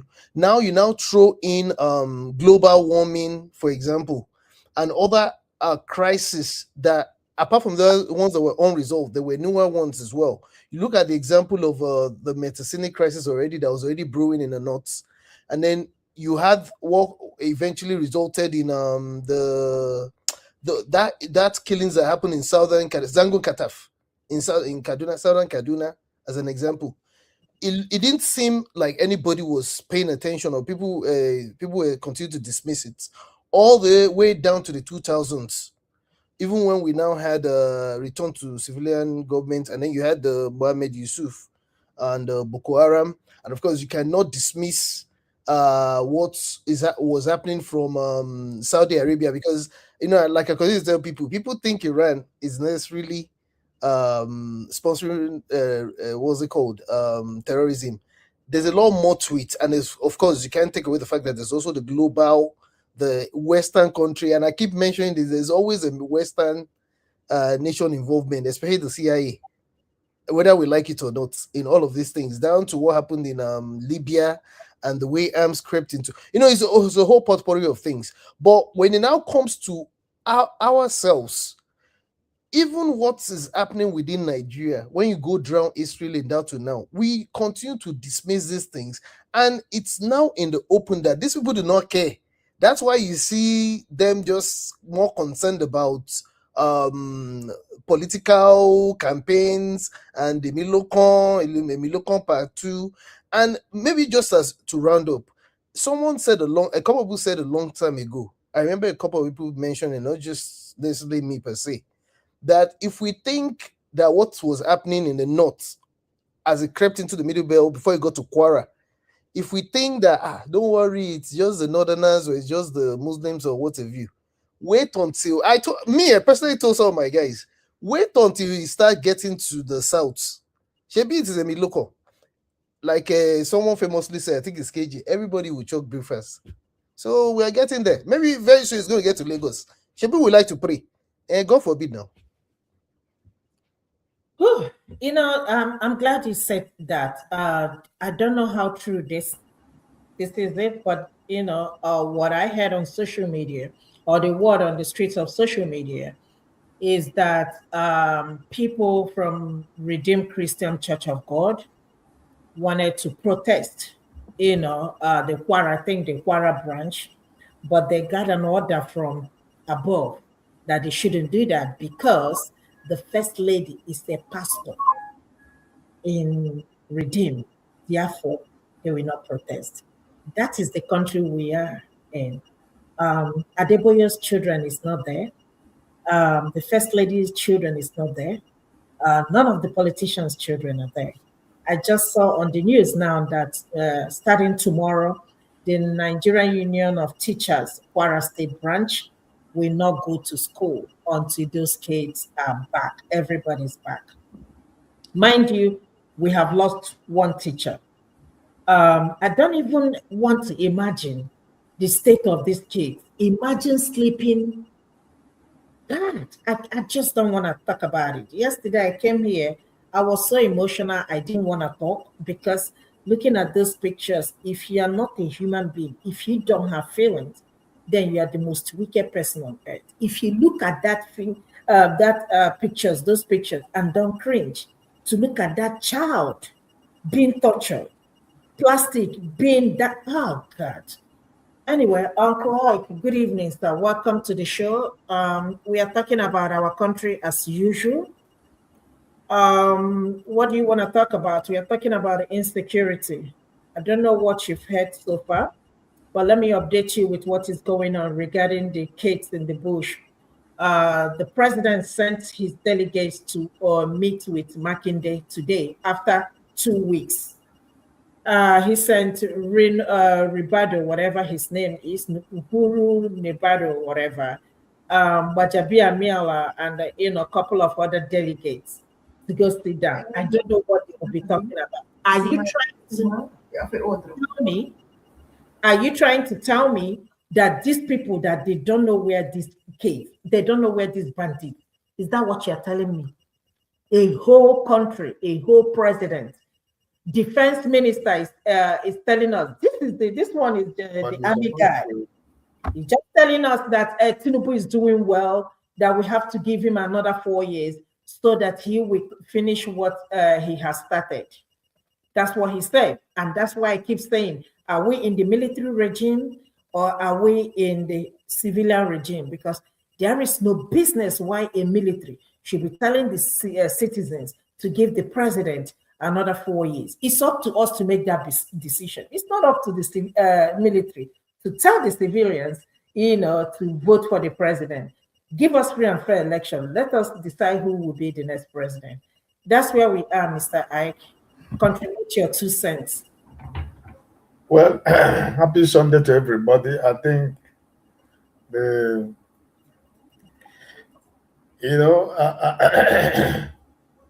I think this year I've always had one comment about Nigeria, that anybody that says Nigeria is working, that every member of your family will chop breakfast in Nigeria. It has always been my statement since this year.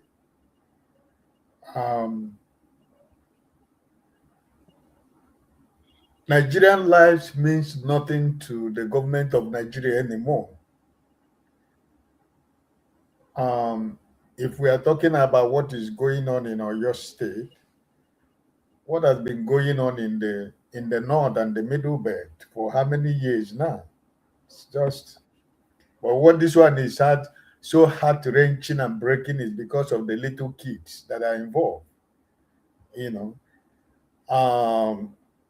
The federal government is playing politics with Sheyi Makinde, for over 2 weeks when this thing happened. The federal government want to make him to surrender and succumb to him, Emiloko. It's politics they're playing with people's life, but Ribadu and Musa that is going to your state, the one that have been going in the middle belt and the north, what have they achieved? It's all smoke, smoke screen, gather press men, Arise Television and Channel and TV, NTA, and all this useless, stream media television. They will carry their camera and film, and they will be the talk of the town in the news for the whole week. What solution does he bring? Does he bring any solution? No. Rather, your defense minister was campaigning. You listen to his interview. He was making campaign. He was speaking. He was using a campaign, campaign message, campaigning why you are going to about Nigerian life that has been kept in the desert or in the bush for almost 2 weeks. But he's making campaign for the man in Asorok who doesn't even care that you exist. That's the country we are. That's the country we have. And for anybody who think that it doesn't concern me, it's almost reaching everybody. I've been saying this in this year. It's going to reach everybody. People who come here to play politics because, like Femi said, Emiloko, if you say anything, most people now from the West, if you say anything about the man in Asorok, it's like they're going to eat you alive. But right now, go to Nigeria, look at Nigeria, go to the social media street, like as you said. It's people from the West that are crying more. That the people that are suffering more than the people from my place, because that's a fact. The most Yorubas are suffering.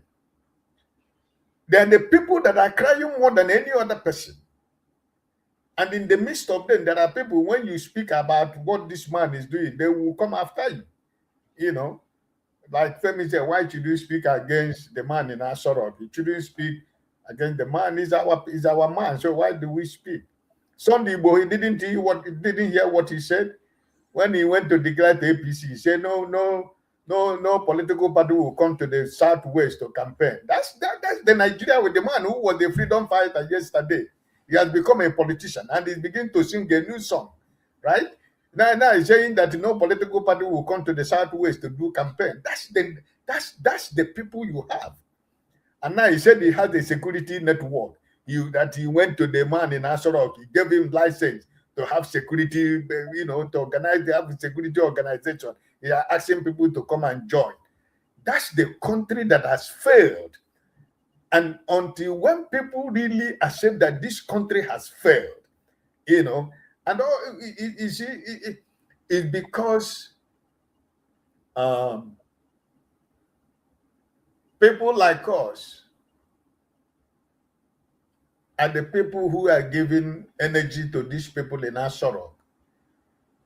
Because most of us in diaspora, most of us in all these networks around the internet, if you call social media, is it what they call the street or whatever you call it? Most of us are eating from the crumbs of the government there. So that's why they go to many platforms. When you listen to so many platforms in Nigerians, what are talking about this government, you will begin to ask yourself a question. These people, do they have anybody that is living in Nigeria that they can call family? Sheilo and the people of his calibers, their children are the family live in London.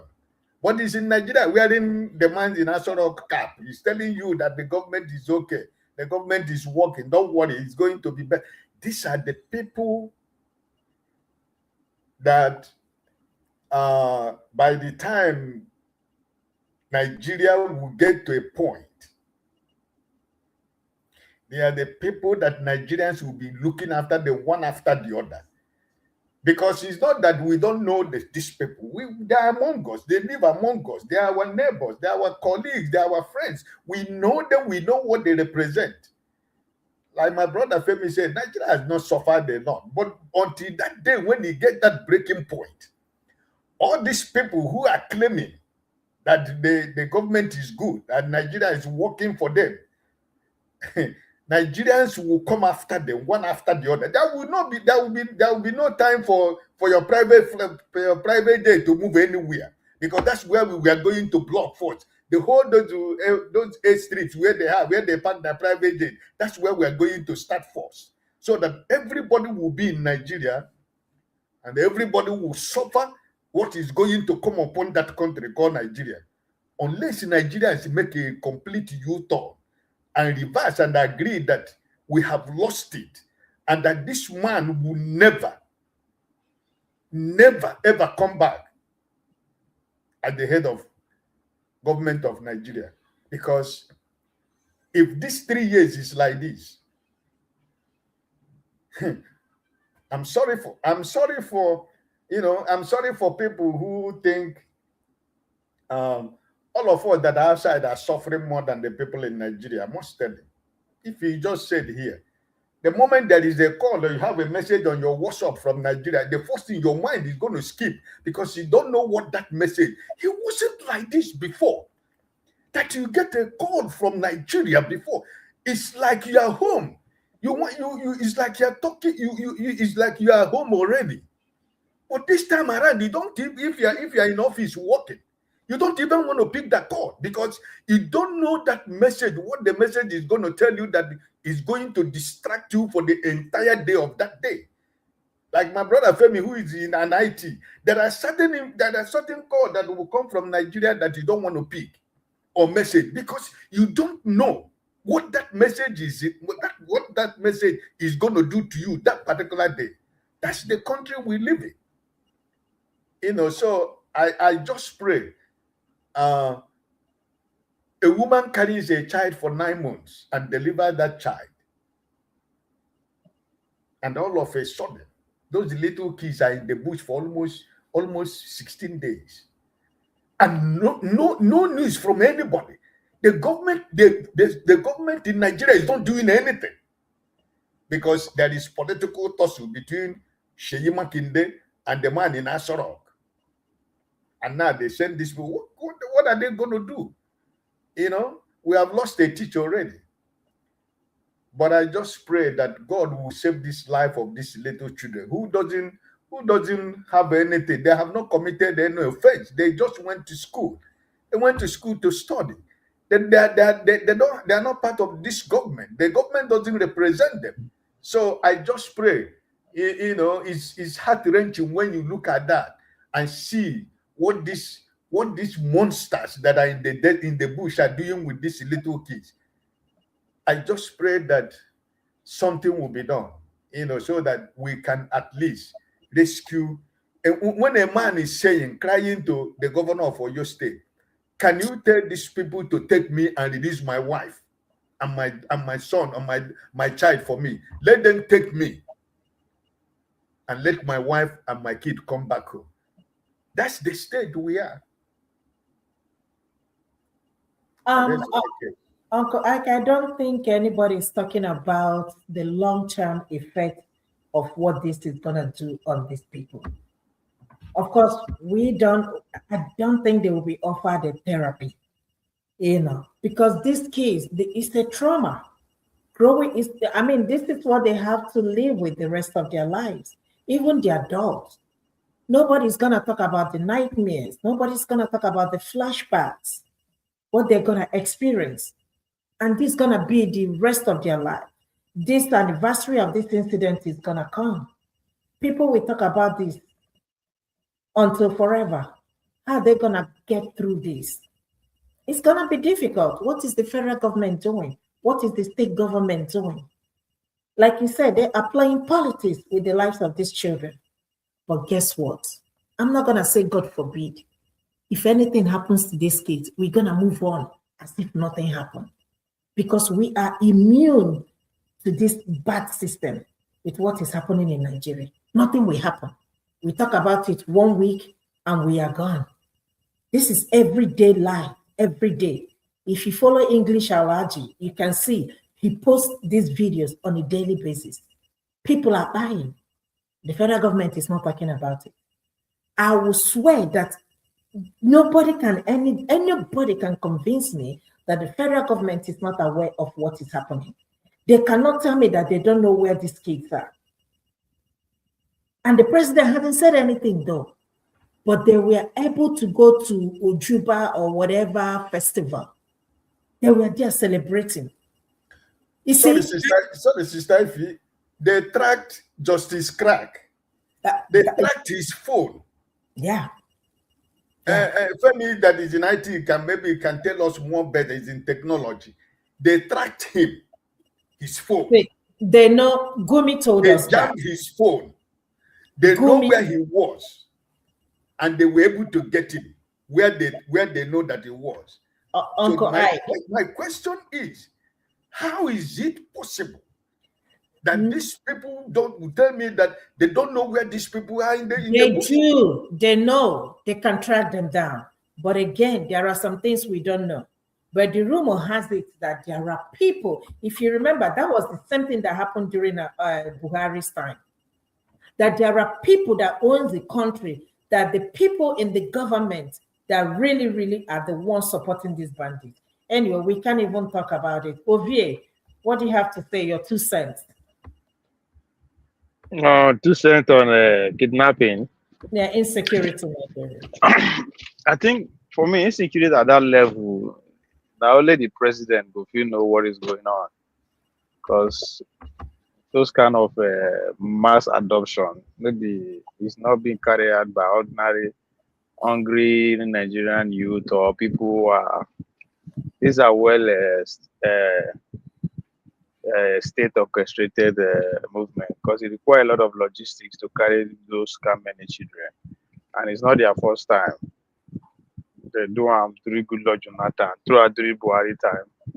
So this is a higher level of politicking. I don't know what they ask for, either contract, either policy, whatever at that level. I think at this point, it's only the presidency that can actually, now him that they talk to direct. So it's unfortunate that this is where we are and it will continue. So what it means is that tomorrow, if an Igbo man be president, you could hear that he kidnapped student for Southeast. It started from during Buhari time, Dapchi girls. Remember Dapchi girls now. So I think they're also working our own emotions too. We hear them, it's like it's normal. But 40 students, last year is is normal. But if you actually look at it from the sense of it, from the logistics point of view, how difficult it is to move mass amount of people for inside vehicle, they travel come out for nobody saying our roads are first class. So the government nowhere, the presidency, especially I'm putting it to the presidency to the himself, nowhere what is going on. So now only him go feel respond. And so for me, over time, I know all this country, I know they react to them again because if the man who is sit at the aim of affair know exactly what is going on, what they asking for, what they want, and the guy see they fly around, see they carry a daily basis. Why me? I go there. So it's just unfortunate. This is where we are. But I think most importantly too, we need to understand that Nigeria is still a colony, and it's a free for all the other empires. Anything they ask for, if I look for contract for presidency or whatever, I know I permit to harm boys. May then go display somewhere where the president go physically come and so that's exactly what is happening. I know they rule out the international arms from every nooks and corner. So unfortunately at this point Nigeria is an open field. And it is like that because all our leaders, in an attempt to fight for power, they put their hands into it they're not supposed to put their hands into. They're all compromised.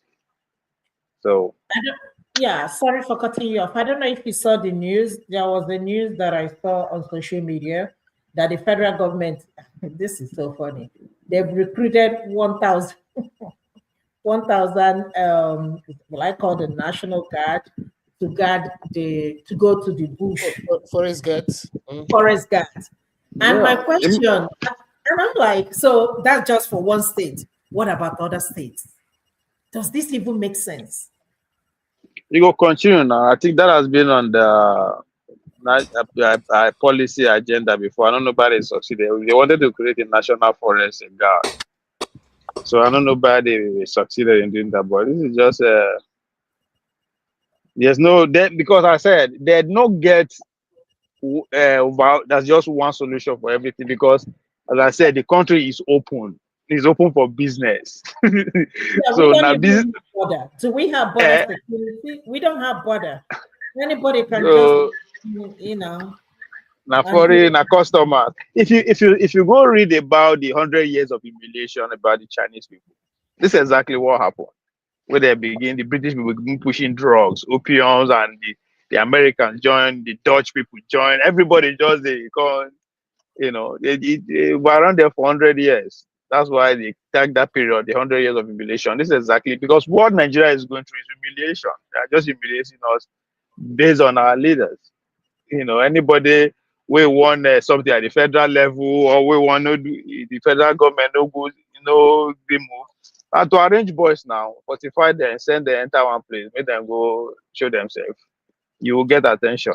So it's unfortunately that I think history will look back to our era and they will classify us like that. We are just being in this humiliation, especially to the man himself who is there. So I don't know. The way to go out to be out of it, I don't know, because it's as if every sector, everybody for the colony is entrenched in that. Everybody. There's no one group of this person or one leader where they reason outside this framework. All of them. So that makes you think they come. Charlie boys our Mumu don't do it. I'm not sure that Omu don't start. Let's say they just they do warm up because I don't see us getting out of this conundrum in my lifetime. I don't think. And I still get like 50. I still get like 50 years to live. Yeah. So I don't see us. Ovie, thank you, KJ. Over to you. What do you think about the insecurity going on in Nigeria? I think all of us, we are helpless. We are just sitting down waiting for them to do something because I don't think anybody have anything to do. So what do you think? Is there insecurity in Nigeria? Is there security? Are you sure there's insecurity? There's no security in Nigeria. Have you seen the presidency doing anything? The military, where are they? I know. Where are they? Majority of the military are in the southeast. Is there security in the southeast? So these are the things. Don't we know where these things are coming from? And we say we don't know where they are. They can go to Lagos to go and arrest a guy who made a comment on the social media. They can trace him down to Lagos, go and arrest him. The other one who made a statement and ran to Port Harcourt, they went to his community to go and arrest him. Well, how were they able to fish them out? And they cannot fish those people who are calling for weeks and months, making argument for ransom. They can't pick them. Somebody says that the phone they're using is to connect to orbit. Doesn't it need when the phone they're using is connecting to orbit? When they connect to the orbit, how does the people they're talking to, does their phone also connect to orbit? It's not through MTN or one of those local telephone companies. Does it mean that those companies don't have their number? Because you can't tell me that it is it's terrestrial, because terrestrial, so it's not going to connect. If you buy a DSTV, your DSTV must connect to a particular orbit for you to be able to see the film. You can't buy a DSTV box and keep it to your house and then it will just automatically be showing you DSTV channels. So I don't know if you guys are getting what I'm saying. So whichever way you put it, the phones, the cell phones they are using in those localities or those middle of nowhere must have to connect to a Nigerian company to get a Nigerian number. It's not a witchcraft. It is not flying at night. So both the government and the governed know what is going on. I have never in my lifetime in a country where there's no war seen this kind of carnage and the government of the day keeps quiet. They continue their normal activity as if nothing is even happening. They continue their local transactions and the people are not revolting. They're not worried. In a community where there are 20 of them, 5 are taking, the other 5 are waiting for their turn. They say, it is God that give, it's God that take. If God didn't approve it, it won't happen. Let me tell you, I also one time, very long time ago, used to think like that until I read a scripture in the Bible that's a new standard, a new NIV, and it says what? I will read it clearly. It says, fools kill themselves and they turn around and blame God. So it's not everybody who dies is dying because God wants you to die at that time or the person to die at that time. People who do not take care lose their life and they turn around and blame God for it. That's what's happening in Nigeria. They are all sitting and hoping that God will send Jesus Christ or Angel Michael to come and rescue them. He's not going to send him. He's not going to send any angel. He has already sent enough angel to people. People refuse to do what they're supposed to do. So I do not see it as a look. We let's face the fact. We can't all say we are helpless and every day this is perpetuating itself. They are coming down. Before they used to be in Sokoto, now they are in Kwara, now they are in Ibadan. Nothing is happening. Before they used to be in Maiduguri, now they are in Taraba, they are in Plateau, they are in Benue, they are in Kogi, they are in heading towards the east. Now we are saying nothing. We are still going to fast and pray. Okay, there's a scripture in Isaiah, in Isaiah, yeah.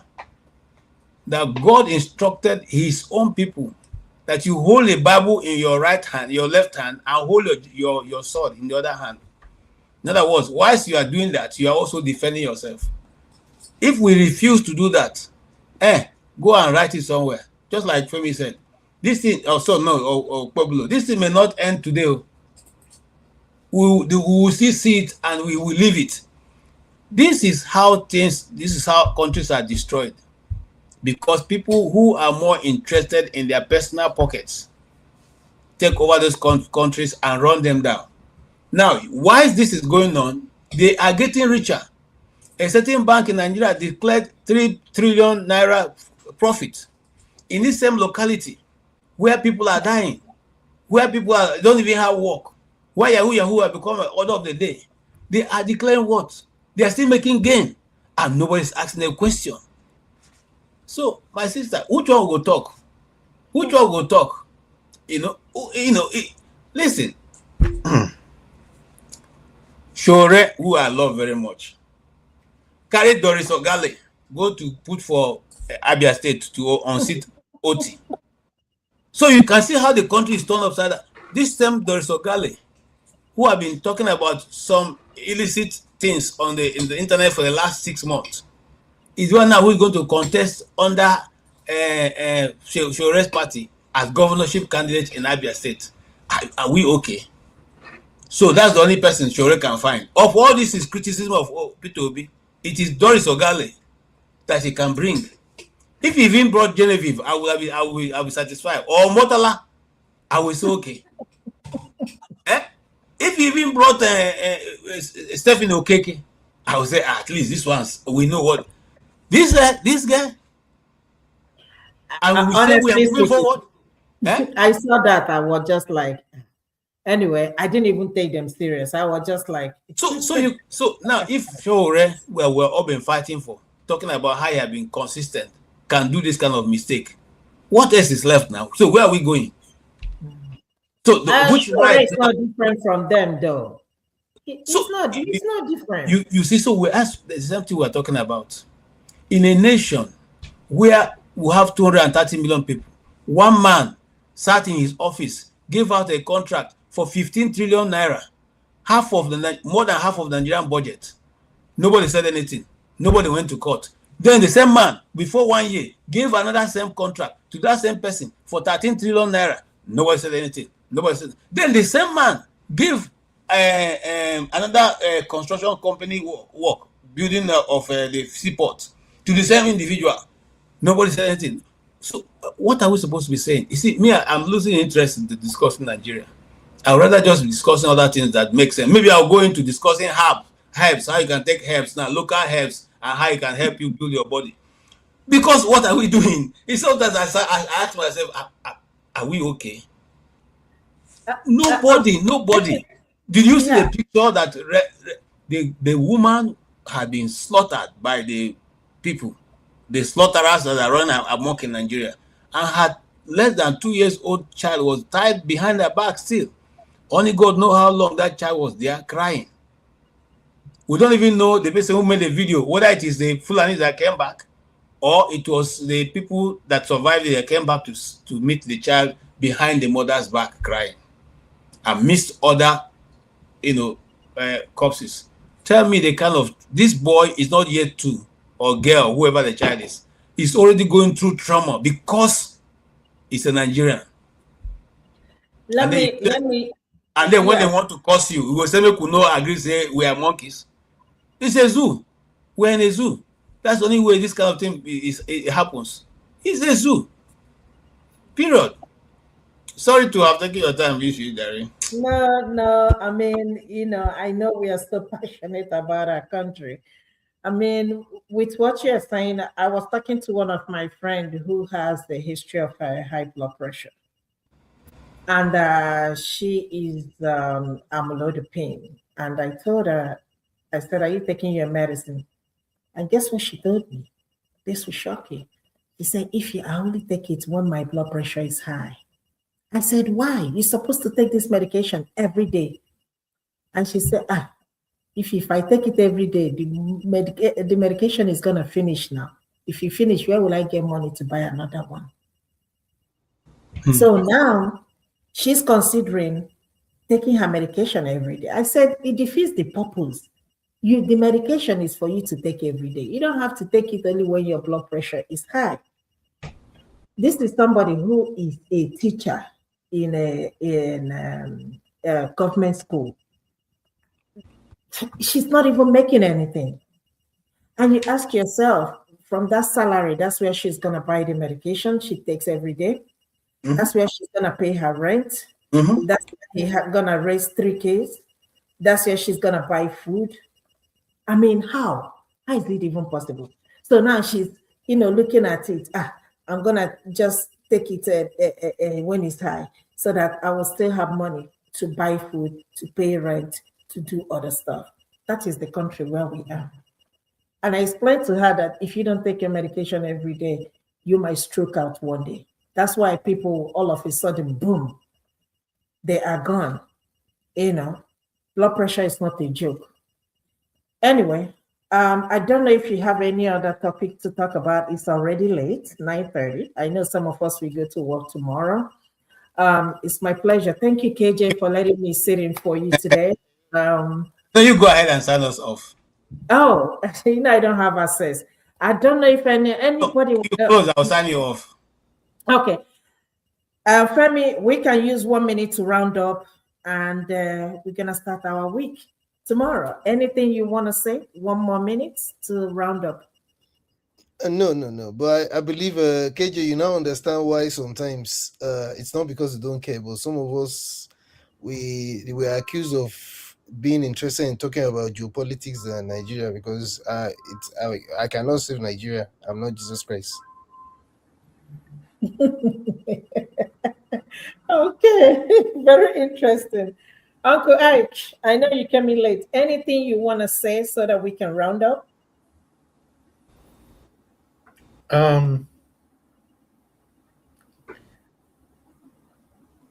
Just to say that we should not stop talking.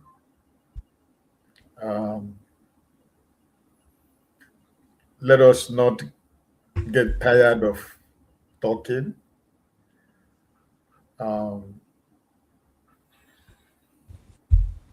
Our talking is effective and it's working. The world are hearing us. Everything we say here every day is a living evidence that we did not keep quiet when all those things were happening.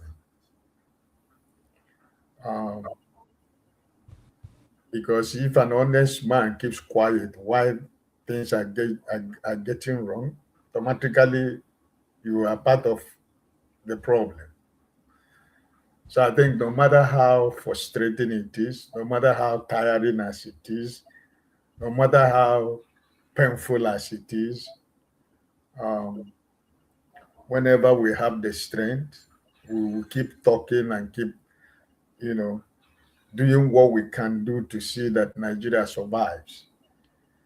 Because, for example, if anything happens now, for example, it's not going to affect me or my kids, but I have my family, I have my brothers and sisters back home. And I have my friends, I have my schoolmates that is going to affect them. And no matter how your heart is so hard as a stone, by the time you hear a bad news 2, 3, 4 places, that heart will be broken, So, and for the fact that, as I said, that we are suffering it more, is because that every day or every month, at the end of every month, each and every one of us know how much that goes away from our little money that we make over here after you pay your taxes and everything. It's not like when they pay your salary, you have to tell them, don't take away my tax before even you reach your account, everything has gone. And whatever that is left from that, your money, you still have to consider the people that maybe have been crying for the past 1 month. and you are trying to say, give me space, let me see what I can do, if I can help, So it's affecting, mentally, it's affecting us here, financially, materially. It's a heavy load. It's a heavy load, my sister. I have to be honest with you. It is a heavy load because and we are Igbos, I never want the too much. You can't run away from it. It's part of us. It's difficult for you to say, I'm going to, listen, it doesn't concern me. We are not born like that. It's not, our heart, we believe in family. We believe in our family. We believe in family growing together, We believe that when somebody is crying in a family, everybody is crying. And when one person is happy, everybody is happy. That's our culture. That's our tribe. We were born. I came out of this life and I grew up as an Igbo man, and I saw that is what it is. And it's difficult for you to say, I'm going to turn my back on it, even though there are many economists, financial experts who will advise you that's the best way you can be able to do to survive and become what you want to become. But how is it?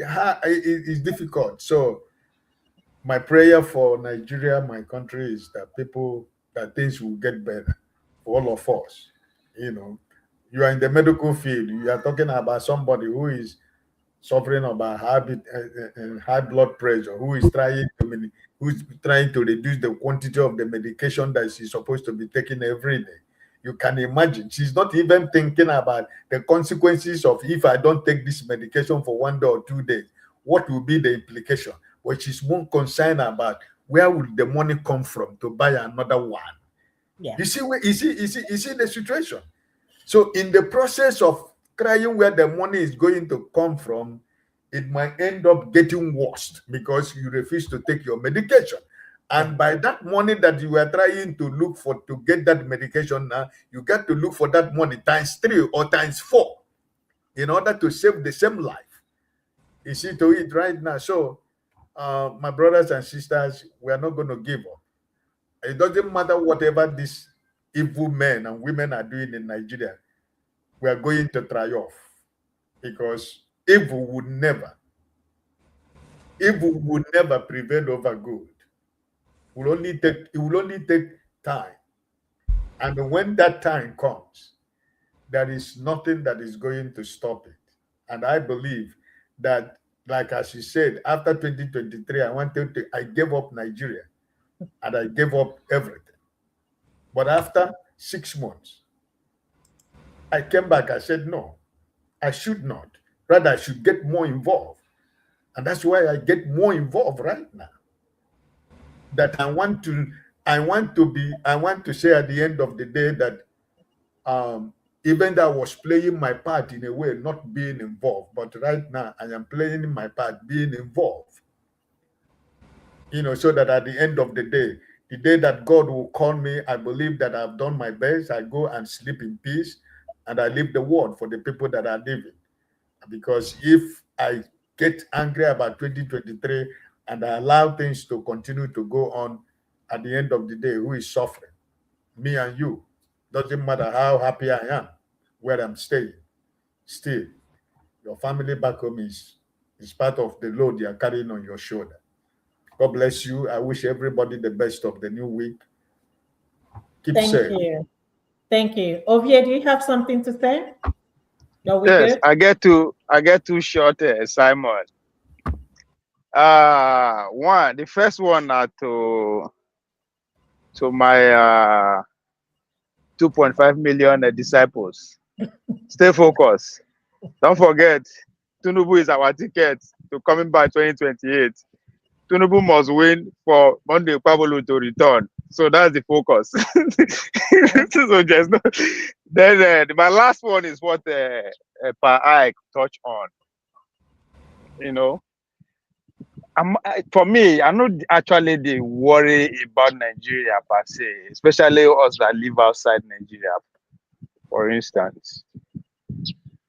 Pa Ike touched on how family used to be, well, we help each and one another, belongs to a family, the community, and all that. Even though if I look back to where me I they come from, I can see that setting, but it's more like a old story now. As I hear and they talk, and because what the bad thing that happened to that story, where that story of family oneness together will continue, is the fact that they send us go school. So they refuse the school where they send us go. They don't teach us communism, family, how to help each other to stay together. They teach us individualism. Go there and carry first. Make sure you are the best among your mates. Make sure even though your brother did beat them, why you know carry first. Now they have succeeded in educating bunch of maybe 3 to 4 generation of first carry capitalism for us. But guess what? They have gone ahead to introduce what? Autonomous and AI. Within the next 10 years, more than 50% of the cars on the road will be autonomous. Nobody will drive them. Think about that. Most of the corporate job will be overtaken by AI. We are still here. What is going to happen to us? I am more worried about what is to come than what is happening to Nigeria. I rest my case. Thank you so much. Thank you, everybody. And thank you to Dr. Rudolph Okonkwo. KJ, thank you for giving me this opportunity to, to anchor this, how many minutes, almost 4-hour show. And thank you, Adama, for your support and everybody who joined us. And good night. And we will see again on Saturday this week. Bye-bye. Thank you, Ify. Thank you so much. Yeah, we want to also thank the TO. Thank you so much, _8, for your contribution. We really appreciate you. And every other person who has been on with us, every other person that was on the keyboard.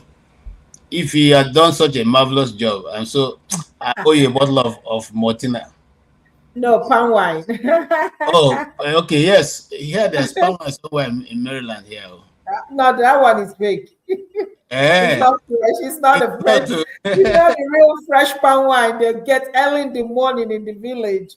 Okay. They jabate fresh one. You drink it. By the grace of God, when Nigeria better, we'll go drink that one. All right, thank you so much. Good night, everybody. Thank you, Uncle Ike. So bye. Thank you so much. Mr. Pastor Ike, thank you so much also for coming. I really appreciate it when you come to give your word of wisdom.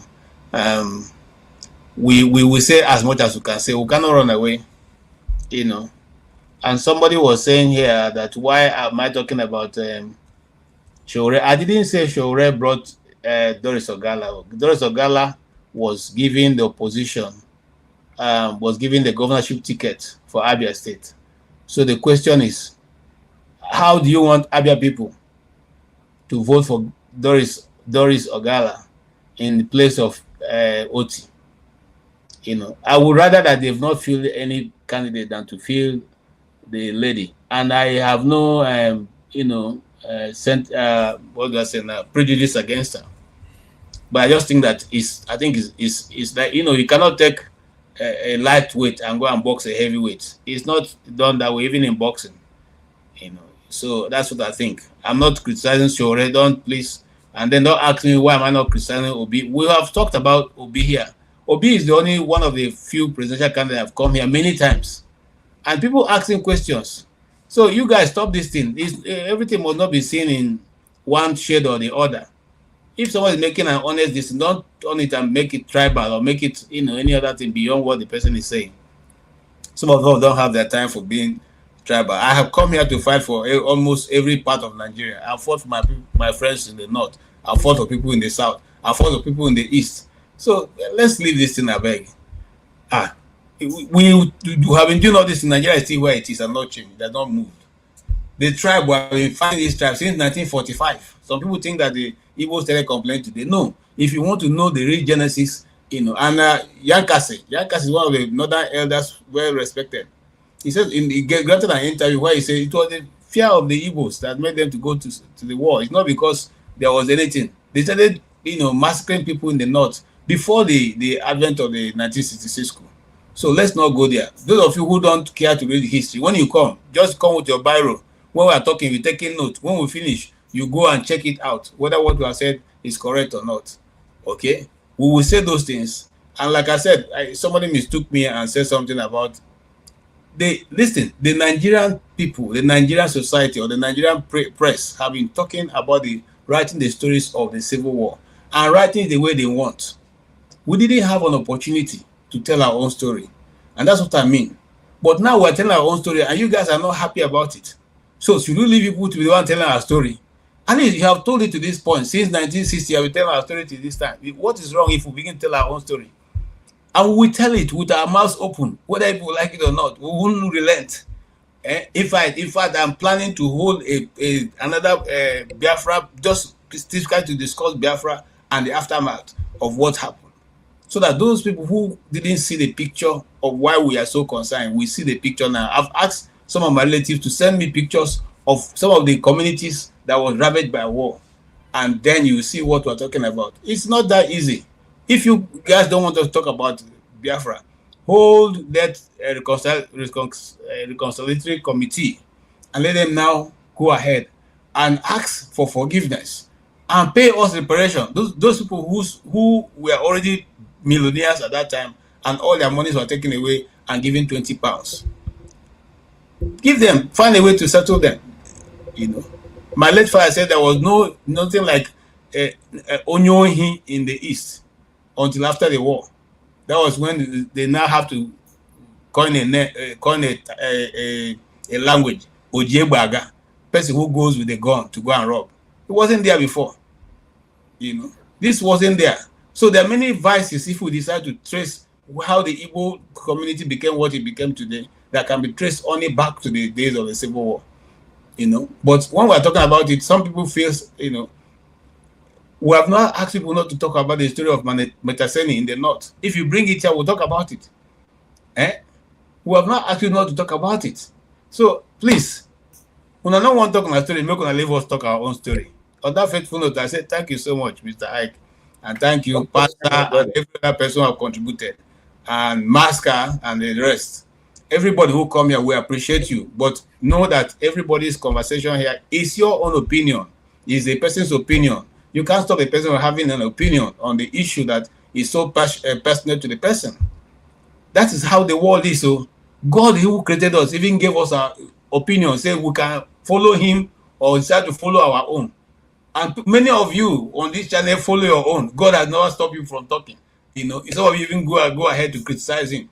We're gonna leave us, no, to talk our story. Because, thank you so much. On behalf of it is well, my brother. Yes, sir. Thank you so much. We really appreciate everybody.